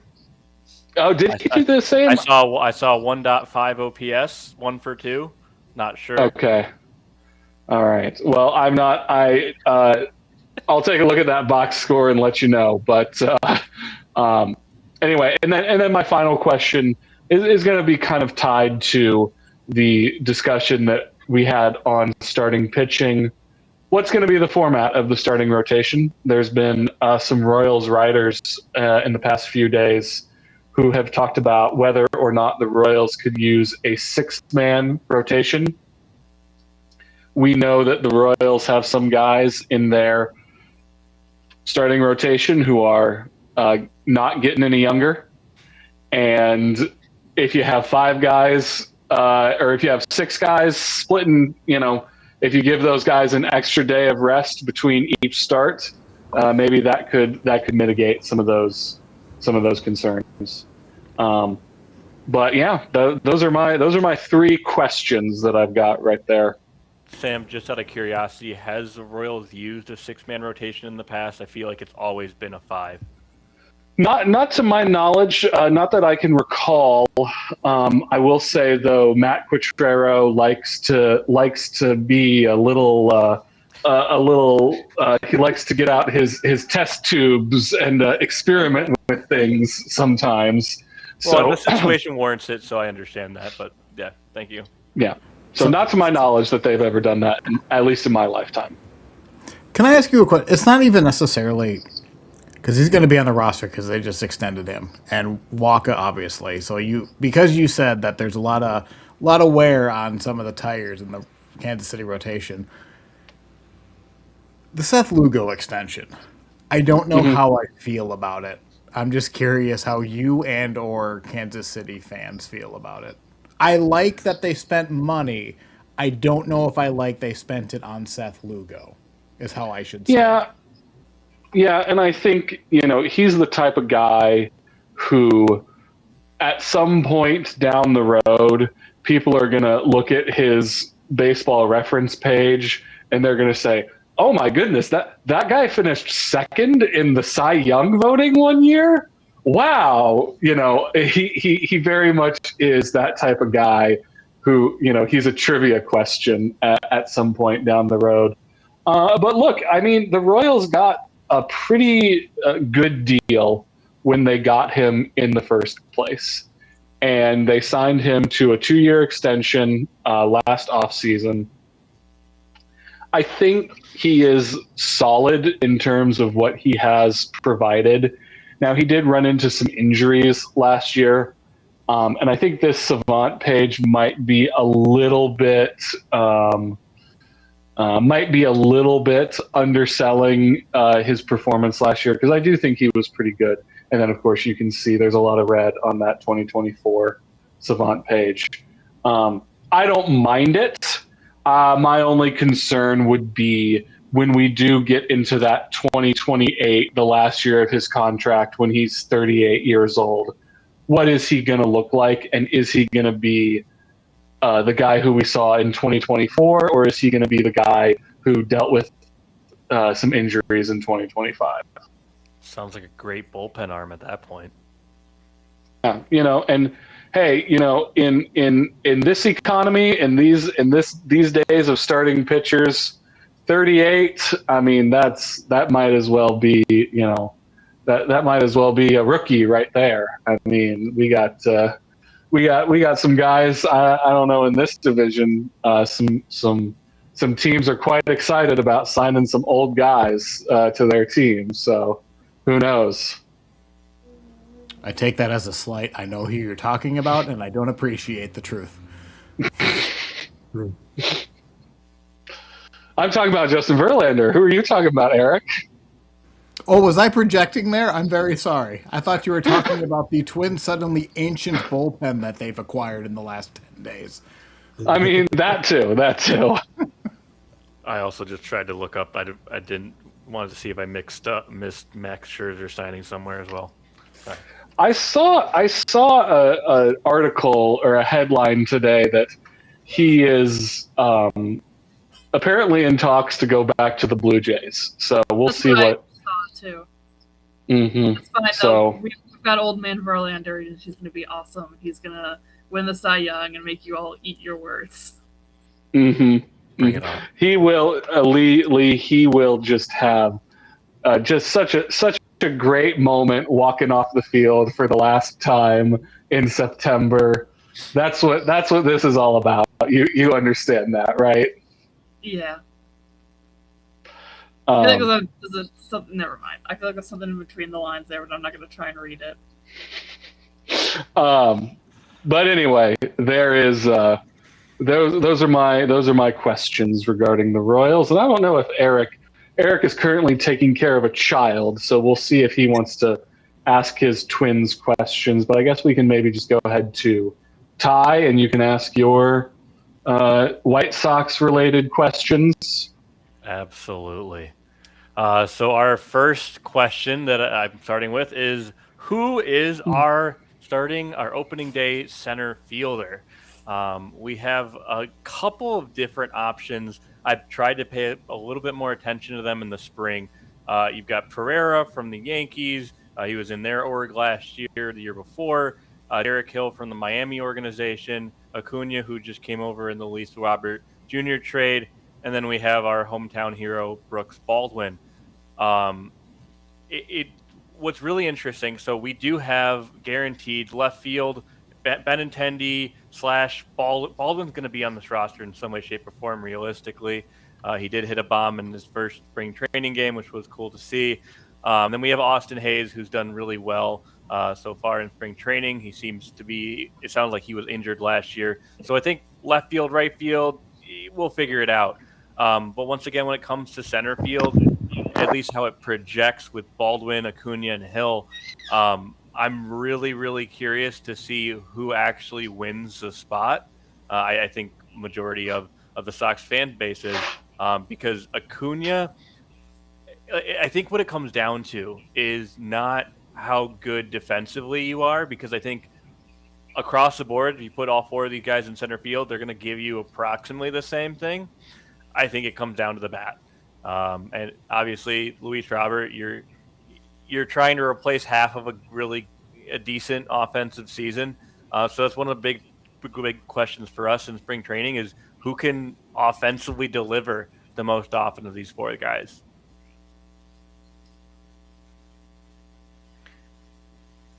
Anything on center field? We'll go on to. Well, before you move off of that, who do you Yeah. like at this point?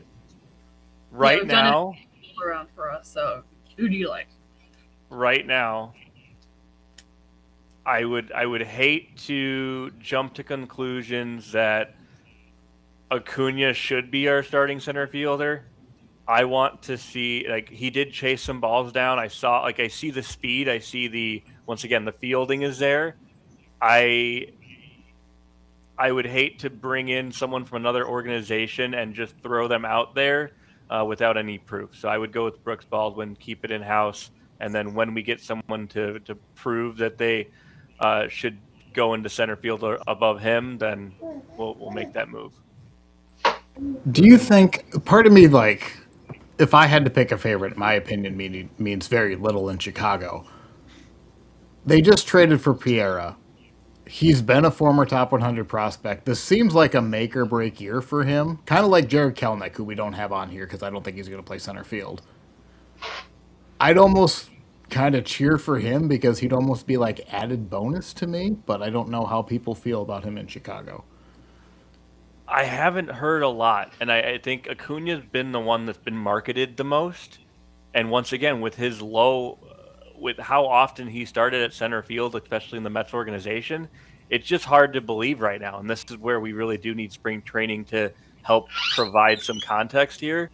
And once again, if Acuna, if Pereira, if Hill, if any of them can hit better than Baldwin does, I think they can guarantee themselves a starting center fielder spot. But it's all based on how can you perform on the offensive side. I think Derek Hill's got a really good shot to like be a bench player because he's always had really good defense. It's always just been his bat. I believe he's good against lefties as well. So yeah, he could always be a platoon option. I tried putting together our 2026 roster in MLB The Show 25, and it's going great. I can confirm that. So that's our center fielder situation once again. Very interested to see. Like I said, it was nice to see Baldwin hit that home run to start spring training. Obviously, as Sam said, as we all know, spring training doesn't mean a whole lot, but like I said, defensively, I know we're going to have a good defensive center fielder. It's just what are we getting on the offensive side of things? Next up, we have Murakami. Okay, so the day one of Murakami, we saw at the beginning of the stream, or if you were watching the stream on YouTube, he did have a 2-hit day for his first spring training game. He was going against Jamison Taillon. Today he went 0 for 2, so I don't want to go too far into it, but he hit MLB pitching. He hit something above 95 miles an hour. He was going out and being aggressive, and I really like to see that's kind of what his approach is. I don't think he's going to take this lightly. He's going to go out there. Yes, he's going to strike out every so often, but I really like what I've seen so far in spring training. What'll be also really interesting is to see him in the World Baseball Classic, using that as a heightened level of like what kind of pitching you're going to see. I'm not really worried about when he's facing your 7th, 8th, ninth inning guy of the Cincinnati Reds or one of the teams just that don't have the bullpen. Minnesota Twins, for example. When he's going against those relievers, I think he's going to do really well. It's how does he do in the first 5 innings, and I think that at least spring training will help provide a better picture. But I'm very interested to see how he does the rest of the spring and the World Baseball Classic as well. I do think that the WBC can be a good venue for this kind of thing. You get all kinds of different talent levels in that thing, both really high and also really low. So I get your point on that. I was very intrigued 3 years ago when Bo Naylor was playing in the WBC for Canada, and he hadn't really come up yet. We hadn't seen a lot of him, and he hit a home run in that WBC. I specifically recall that, but your mileage may vary. I think it's a good thought to be intrigued on that. Right. I know Murakami was in the last WBC. I'm pretty sure. I don't remember how he did though. I think he had like one. I know that he had at least one home run, but I don't know how he did like as a conglomerate. My understanding is that was before before his big power year where he led, I believe the Japanese league in home runs. But like I said, I'm very interested to see what he can do. Next up, after Murakami, we have our catching trio, or quad, if you will. We have Drew Romo, who started a couple of games. Corey Lee has looked really well. It looked really good so far. He's won multiple ABS challenges so far. The only stat that matters. If that means anything to you, he's thrown 2 people out on at second. His pop time is still the better of the 3 catchers in our team. I think Caro's done really well with the bat last year, and now going into this year, Caro's big question mark is the defense. With Kyle Teal, he's going to be an all-around player. He seemed to come into spring training a little bit more aggressive than I was expecting this year. So I'm interested to see how that works out. But I'm also expecting a trade here because if Romo can prove that he can be your back, like your third, your AAA catcher, I think Corey Lee ends up being shipped off somewhere else. But it's very interesting to see because when we're going to talk about not talking about our second base or our middle infield situation, but we also have Lenyn Sosa, who's really been good on the offensive side of things as well. So packaging a Corey Lee and a Lenyn Sosa for a legitimate center fielder, if the 4 of the ones that we talked about or Kelenic for that case doesn't work out, it's going to be really interesting to see. Is there any shot that the White Sox would carry 3 catchers, particularly if maybe Caro DHs a lot? We did it for at least half of the season last year. If Lenyn Sosa, who is a kind of our odd man out right now, if he does make the major league roster, he has to be majority of that DH time. I mean, yes, he'll split some time with Mydroff at second, but unless we trade Sosa or Vargas, I can't see us taking 3. Gotcha. Yeah, and talk about, I mean, just the person on this list with the most games played in their career is 186. So there's not a lot to go on between these guys as far as experience is concerned. Right. And that's the thing, like with Lee providing what he provided. I mean, he only had 25 games last year, so it's going to be very interesting to see kind of what they choose to do. Do they end up keeping one guy in the minors? Do we end up trading someone? Once again, having a lot of good catching depth is good, but what are we going to do on opening day? Is there a chance for one of them to move to first or end up DHing and you keep all 3 of them on the rosters somehow? With Murakami, I don't think so. I think that ship would have happened if we didn't sign Murakami. I think that would have ended up being a Cuero or Lee, but as of right now, I haven't heard of anything, and I don't see it happening. Gotcha.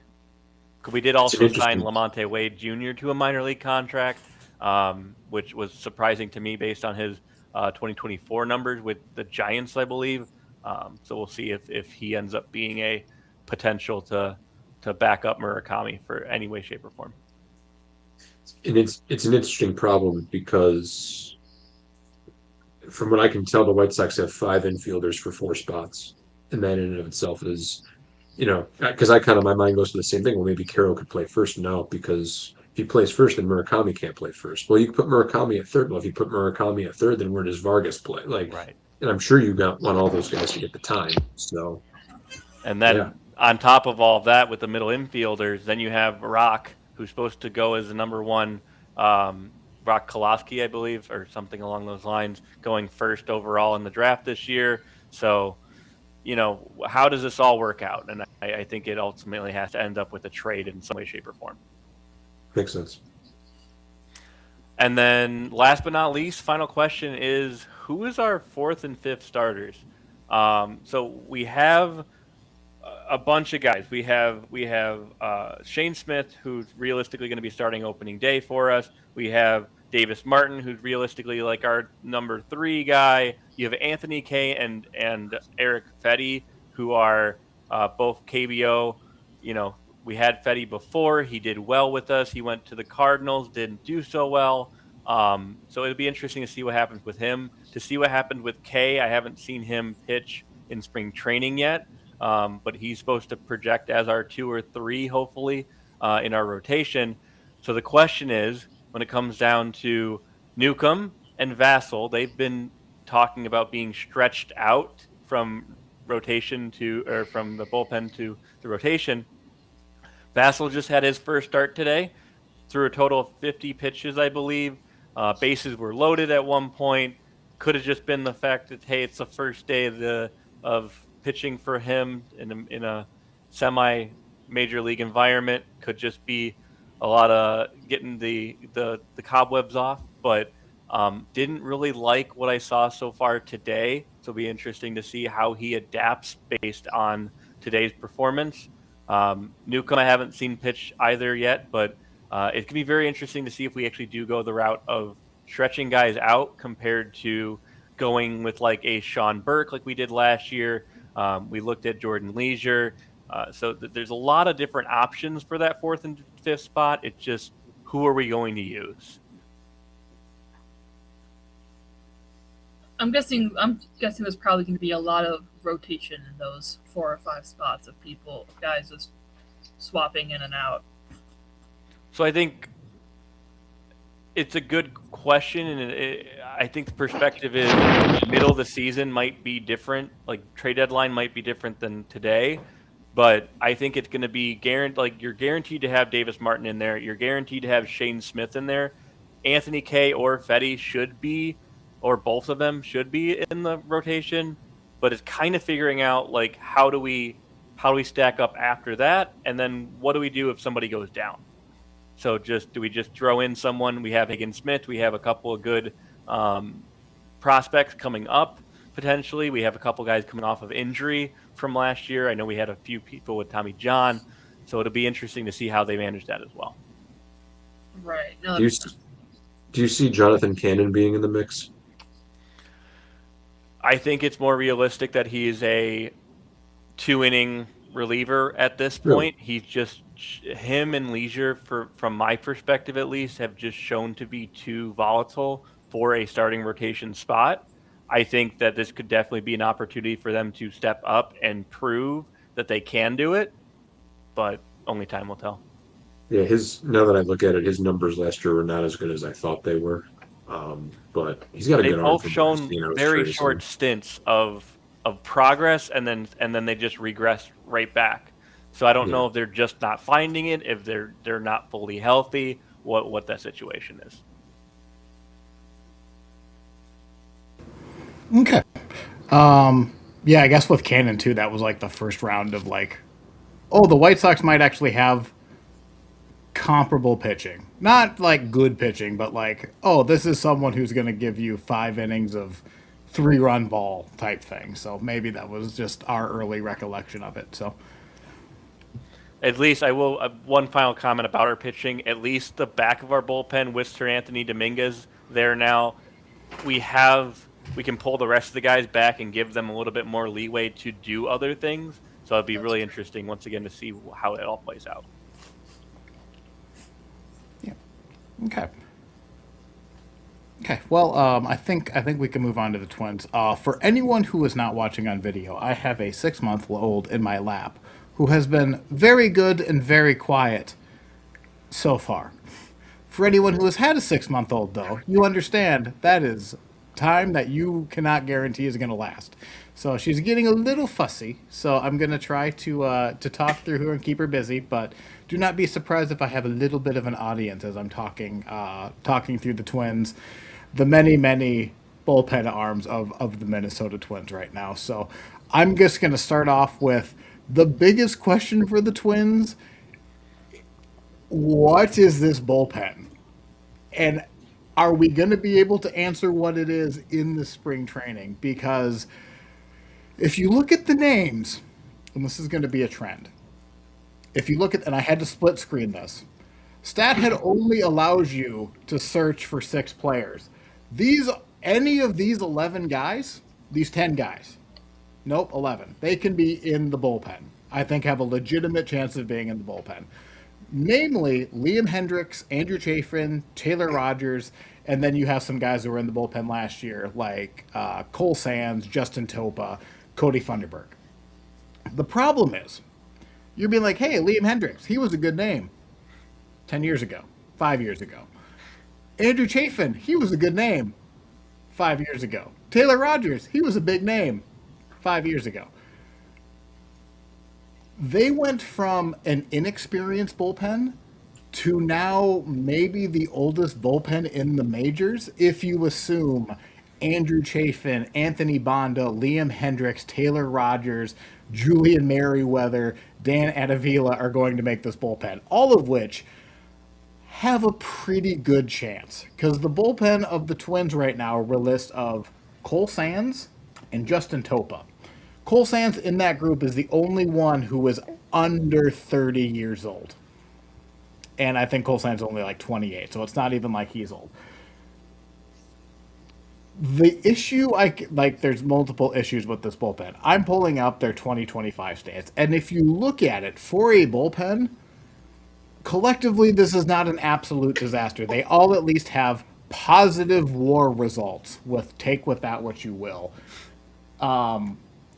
Eric Orzi, they traded from the Rays. He's right-handed. You have last year, Cole Sands had kind of a step-back year, but he was much better the year before. Justin Topa was in their bullpen and showed some areas. But then you have 4 lefties. And we should probably point out the MLB average for lefties in a bullpen is 1.5. The Twins might legitimately, in an 8-man bullpen, have 4 lefties. Anthony Bonda, who they just traded for, who's probably their best pure reliever.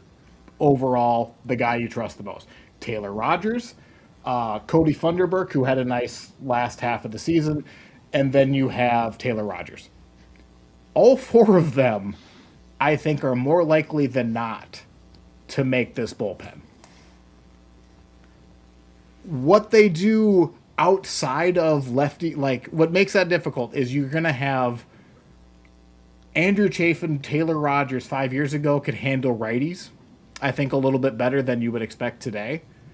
I don't know if the best matchup is having Andrew Chafin face right-handed pitchers consistent or right-handed hitters consistently. So is this bullpen designed to make it until the trade deadline? Or is this bullpen designed to get you through the first month of the season, where some of the younger guys who we're going to talk about in a second, they get a chance, maybe the starting rotation, who we're going to talk about in a second. Whoever doesn't make the starting rotation, are they in the bullpen? They have two rookie prospects that are going to be in the bullpen probably this year. One is Marco Raya, who really had a brutal year in AAA last year, had like a 7 ERA, but he's transitioning to a reliever. His stuff might play a little bit better. Connor Prelip is the name that keeps getting brought up. He's not pictured here. He is I think their number 4 prospect. He is a high velocity left-hander, so another left-hander could be added to this bullpen. But the difference with him, he can throw 98 as a starter. The problem is he's never been healthy. He just threw a career high in innings professionally, and it was less than 100 innings. He has constantly been injured since he was drafted. That was the reason he fell in the draft, if anyone remembers that from a couple of years ago. He could be, but if he throws 98 as a starter, he might throw 100 as a reliever. You can probably mitigate some righty matchups if you throw that hard. The rest you just don't know. So there's the bullpen. I don't know. These are some names. Does anyone have some thoughts on these names? Dan Altavilla will make the rotation for the Minnesota Twins. Sure. I don't know how good Chafin's going to be, but the vibes are going to be top tier. He's very fun to have around. I don't know how good Of these 11 guys, Eric, how many of them will be on the Minnesota Twins in September? Mm-hmm. God. All of them? I was about to say it could be all of them. 6. Okay. I'll keep Sands, Topa, Bonda, Taylor Rogers. I mean, unless they all fall apart. And here's the thing: they're all north of 30. If you had set the over/under at 4.5, I think that's a good number. I think I would probably take the over with like 5, but I don't think that's impossible. I think the real question you should ask, Sam, is how many of them are in May?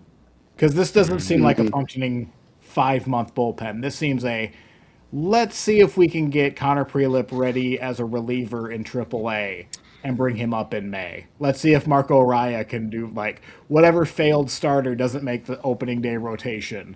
Let's see what they can do in the bullpen. But that's... Yeah. But this goes back to the Twins, and once again, we keep hearing this, they're going to be competitive. But as you stated, is this a competitive bullpen? I would say, at least with this bullpen, it's guys who have done it before. Does that mean it's a good bullpen? No. But is Andrew Chafin going to be afraid of the 8th inning in a close game? No, he's done it before. Is Taylor Rogers going to be afraid of a closing spot in a close game? No, he's done it before. That doesn't mean they're good. But, like, can they get by the first 6 weeks? Maybe. I just want to throw in there, for both your and my sake, Eric, I really do hope Liam, even if it's a mid-4 ERA, he just comes back and does something. Yeah. If he can just have a decent, I think that would be fun. That would almost. I don't think this is going to be his last year. If he's functional, I don't think this will be his last year in the majors. But that would be a nice full circle moment where the Twins dropped him as an absolute bust of a prospect, and he turned himself into an all-star closer, and then he finishes, or at least like has a better taste in the Twins' mouth the second time around. I think that would be a really fun story. All right. Let's talk about the other elephant in the room for the Twins. This rotation, who just lost Pablo Lopez. So this probably has a little bit more, I don't know, probably some urgency. This is kind of the same. I kind of have the same attitude as the bullpen of these are some names. A couple years ago, you would have been really impressed with this collection of names, but it's almost the opposite. It's a lot of these were highly touted prospects a couple years ago, and either they have gone off course or they haven't lived up to potential or they're coming off of off years. So on the screen, for those who are listening on audio, I'm showing Taj Bradley, Mick Abel, Bailey Ober, Simeon Wood-Richardson, Zibby Matthews, and David Festa. I'm showing your 2025 stats. And if you were just hearing this on the audio, you would guess who had the best WAR season. And I can promise you, you would get to probably your fifth guess before you guess Simeon Wood-Richardson, which is the correct answer. Now, maybe that's a feather in Simeon Wood-Richardson's hat, because he has consistently been viewed as a fourth or fifth starter, which is probably his ceiling. That's not a knock on him, but that's probably as good as he can get. I hope he gets better. Wouldn't that be a shame if he overdid his projected ceiling? But Simeon Wood-Richardson has outpitched Zebby Matthews, David Festa, Mick Abel, and Taj Bradley over his career, and I don't think it's particularly close. If you look at the peripheral, the Savant, which I love Savant, if you look at the Savant numbers for Abel, Bradley, Zebby, and Festa, high velocity strike throwers, good stuff, good spin, all that good stuff. It has not clicked in the majors. And for someone like Taj Bradley, he's not a rookie. Next year's arbitration. Like, you can no longer, and Zebby Matt, all of these guys are 25, 26 years old. These are no longer quote-unquote prospects. These are major leaguers now. They just lost Pablo. Is there a world where these six have a really strong year? Yeah, I think that's definitely possible. Will all six of them? A passable year, I would agree with. For like a good year, all six at the same time. Well, that's what I'm saying. You hope Okay. one or two of these guys take a step forward, like a true step forward. Overperform 100%. Yeah. I can see a world where any one of these six are a good number three, maybe a low number two starter in a good rotation. But they haven't been that.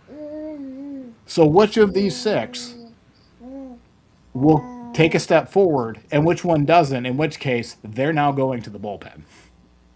In which case that list that I just showed you is now longer. Now, Eric, I'm referencing the John Boy Media guys and talking baseball.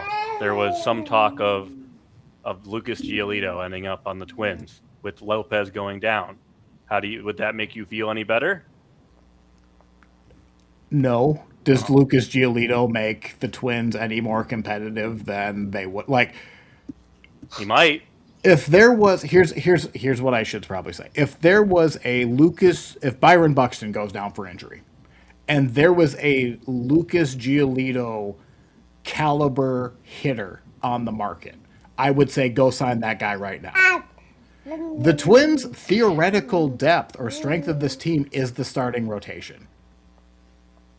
Whether you believe in that theoretical depth is a completely different question. But the Twins certainly believe their depth or their strength is in the starting rotation. So why are you going to lean into it? Lucas Giolito is not going to mean that much more as far as wins and losses to me. Might be another piece to get rid of at the deadline. I'm really curious, and we don't have to do this, but if you replace the comparison of Taj Bradley with Giolito, I'm really curious of what that looks like. We don't have to do it, but just calling that out. Sure, and we also don't need to kid ourselves too. Like, Lucas Giolito, while a good dependable has been a good dependable pitcher, I think is far from a sure thing. Like it's not exactly a guaranteed 3.75 ERA for 150 innings. I think it's a little bit more of a coin flip from that, considering he's still going to have to get ready for the season. Also, he might be a bit salty that he has not been signed yet. But I don't know. If they sign him, great. I'm always for the Twins spending more money on their roster because they certainly haven't done that in the last couple of years. But if you believe you have the strength in the starting rotation and you're going to sign Giolito, then you didn't truly believe you had the rotation as your strength. Right. I I will like say that would help with your rotation or with your bullpen, though. That's all I would like to add. See, I also kind of wonder too, are they going to do something weird with the bull? They're already doing something weird. They have 4 lefties that are probably making the roster, right? But is he? I kind of think after Joe Ryan and Bailey Ober are really your 2 proven rotation arms. Everyone else can just piggyback off of each other, and then you only need 4 relievers if you do it that way. But you're getting real weird, experimental Tampa Bay Rays type stuff. Are the Twins capable of pulling that off? Maybe. They haven't so far, but who knows? I'll I bet feel like- against that, Eric. I'm sorry, what was that? I missed that. I'll bet against that. You should. You should. Again, I'm not painting this as I think the Twins are in a good situation. They're not by their own design. But this is what if you want to believe what the front office believes, this is what I think Jeremy Zoll right now is thinking or has to believe because his owner, Tom Pohlad, is saying we will compete in 2026. I feel like there's definitely stuff you can look at for Bradley, Festa, and Matthews that you could look at and say these are guys who are going to break out and be productive this year. But it's also betting a lot on that possibility of it. That's the entire team, though. Honestly, I joked about it last year. They're an hour ago, earlier in the episode, that there's 11 guys that if they play to who the Twins thought they were, this could be a very good team. But that's an awful lot of hope in 1 year. So It reminds me of the Guardians outfield question, just in a different lens, where no, the Guardians aren't going around telling everybody that they think the outfield is the strength of their team. But the similarity is that you got a bunch of younger guys that you want. Ty asked about Giolito. Why would you bring in Giolito? We need to figure out what these guys can do instead of paying Lucas Giolito $18 million so that we can't find out what these guys. It's what it reminds me of is the whole we don't want to block our own guys, but bring in a guy we're not sure about thing. And so that's what made me think of that. And in this case, the Twins need to find out if Zebby Matthews is a major league starting pitcher or not. Just like the Guardians need to figure out if George Valera is a major league outfielder. It's very similar to me, just in a different way. And while I wouldn't necessarily, it's interesting that the Twins then called it this the strength of their team, because I think if you're talking about Joe Ryan and Pablo Lopez, who they no longer have at their disposal, then yeah, absolutely. But the other kind of 6 guys in play would suggest to you that this isn't really a strength. Yeah, when your strength goes out the window because you're worried a guy has back inflammation and now you're looking at your roster and going, what do we got? I feel like that's not a lot of strength. But I get what they're going for. What they're trying to convey is we believe in this young potential we have. No, That's what they're trying to say, I would imagine. But it's just putting a lot on that to say this guy that was a 5 ERA last year is going to break out and be a major productive piece in our rotation. It could happen. It's underlying stuff to say it might, but it's betting a lot on that. well, it's not even one guy; it's 4 of them. That's the problem. not to rip on the Twins, though, but the other side of this is, well, if that's not the strength of the team, what is?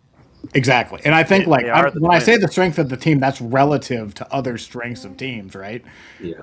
I mean, the lineup, the bullpen, and the rotation are the three spots that are the bench, if you whatever. The starting rotation is the strongest of those three. That doesn't mean the other two are good or that the rotation will be good. But between the three, that's where they're at. I'm not putting these grades on the Twins, but like if the starting rotation is a D plus, but the lineup is a D and the bullpen is an F, well then yeah, by definition, the starting rotation is the strength of the team. Technically, Like, a strength. Well, It's not it's a strength, but it's a D strength. well, Fangraphs. This is right before Lopez went down. Fangraphs rated the Twins as the 11th best rotation by projected WAR, and both the lineup and the bullpen were like 21st to like 24th. That seems right to me. Yeah. But that was before Lopez went down. So, like, also, again, like, and I'm not trying to crap on Lucas Giolito, but like, that's more of a slight against the Twins.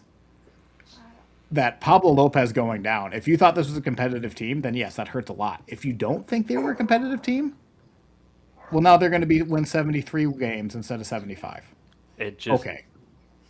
Eric, there's a reality where the trade deadline of 2025 happens again, and I'm so scared of that. Except for they don't have nearly the caliber of players they had. Like they had a good You bullpen. do. Like, We in talked theory, about they it. had You have players on your roster that realistically will step up. I think there's 3 tradable players. Ryan, no longer, not even Lopez anymore, so it's not even, and Buxton, who has a no trade clause. Joe Ryan is Jeffers. Jeffers. It's also weird to trade a catcher halfway through the season though, because he has to adjust to a pitch. So like, yes, that It's will still happened. happen. I Don't get get me your wrong. point. It will. Sean Murphy is an example of that happening. Right. I'm not saying it's impossible. Yeah. I'm saying there's not a lot of teams. I mean, teams are always looking for catching, but it's typically you see more backups traded than starting catchers. I think And it's also, about like, but yeah, I mean, yeah, I understand what you're saying. Anyone on a 1-year deal is certainly on the block at the trade deadline if it goes south. You know, the expression traded for a bag of balls. Well, someone has to provide the bag of balls. Yes. So, Well, and may I present you with 11 supposed balls in this bullpen. If 3 of these guys, Chafin, Bonda, Hendricks, Topa, Adavila, they have decent, they'll be flipped. Like they're not going to get anything, but there's your bag of balls, you know. So, all right, I have one final question, and it's not going to take long. It's the bench. We talked about how this is a weird roster construction. It truly is. They have too many left-handed batters and not enough actual defensive flexibility to me, or to probably anyone. So these, not pictured here, because StatHead only allows you to go to 6 players. Not pictured here is Austin Martin and Cody Clemens. I think it's pretty safe to say those guys will be on the bench. These 6 guys are in a true competition. Orlando Arcia has been in the majors. You might want to give him a leg up if you believe he's not completely washed. Tristan Gray, they just traded for. Eric Wagaman, they traded for. James Outman, they traded for Brock Stewart at the trade deadline. And then Alan Roden and then Kreidler. To me, the person who should be on this roster should be Alan Roden. They just traded for him at the deadline. He is the one, like, prospecty guy that they got at the deadline that could immediately step into the lineup. But then they also kept a hold of Trevor Larnach. Alan Roden, Trevor Larnach, Matt Wallner all hit left-handed. What are we doing here? Both Wallner and Larnach are crappy defensive players. Roden is an above-average defender. He just hasn't really, and he's been an excellent AAA player. He's 25 years old. This is kind of his prove-it year, too. I would rather have Alan Roden start left field on opening day than Trevor Larnach. I don't understand why Trevor Larnach was given arbitration. I don't know why they haven't traded him away for literally anything. It makes no sense. But that's really like the only one I can see of this list that could actually like be a productive major league player, as much as I would love to point out Ryan Kreidler sitting on the far left there. who at best is going to be a defensive replacement in center and short, which is valuable. If he's the last guy on the bench, that's fine. I don't mind Ryan Kreidler there. I'll take the automatic out if he's going to be a plus defender in 2 key positions. But if you have five of these 6 players with a negative WAR from last year, why not just bring up more kids? Like, what's the point? I mean, that's really what the true success of this team. I talk about the 11 players on this roster. That's not including Emmanuel Rodriguez and Walker Jenkins, who are sitting in AAA. Kalen Culpepper will probably start in AA and go like. There's top prospects that are coming back up into the system that will debut very soon, which is why a complete teardown I do disagree with. However, 2026 looks pretty grim. Again, you can look at this roster and be like, if this goes right, but they need so many guys for things to go right. It's borderline impossible. Yeah, guys, we'll be a good team if 15 of our underperforming players step up. Well, yeah, that's true for literally every roster. It can happen. I think you start out with all these guys, you see what you have, and then you bring up the kids. Right. Because theoretically, you could find a diamond in the rough with some of these random players that you've acquired, but you could also bring up guys too early and they just flame out. Right. True. And that's where maybe the Noah's Ark age bullpen that they're going to have to rely on. I guess that's okay if it's April. But if we still see Chafin, Rogers, Bond is a good reliever, so I'm not trying to, but like Hendricks, those 4 guys that were good 5 years ago, if we see them in June, the season's probably done. I mean, unless they've all had really good seasons, but again, we're really stretching the limits of optimism if you're a Twins fan at that point. So, yeah, I don't know. It could be a really ugly year in Minnesota, but there is enough hope that if you are a true diehard Twins fan, like I am, you have nothing to deal with other than that hope. So we'll see. But I've talked long enough about the Twins for a team that's probably destined for 4th place. We're fighting for 4th. I'm telling you, that's it. We'll see. But any other thoughts? We've gone through collectively 15 questions. We've gone over 2 hours again. Shocking.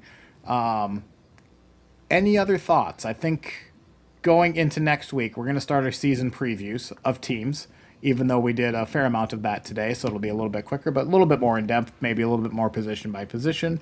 The WBC, I think, starts the week after, so it'll be interesting to see that. That'll be fun. But I think for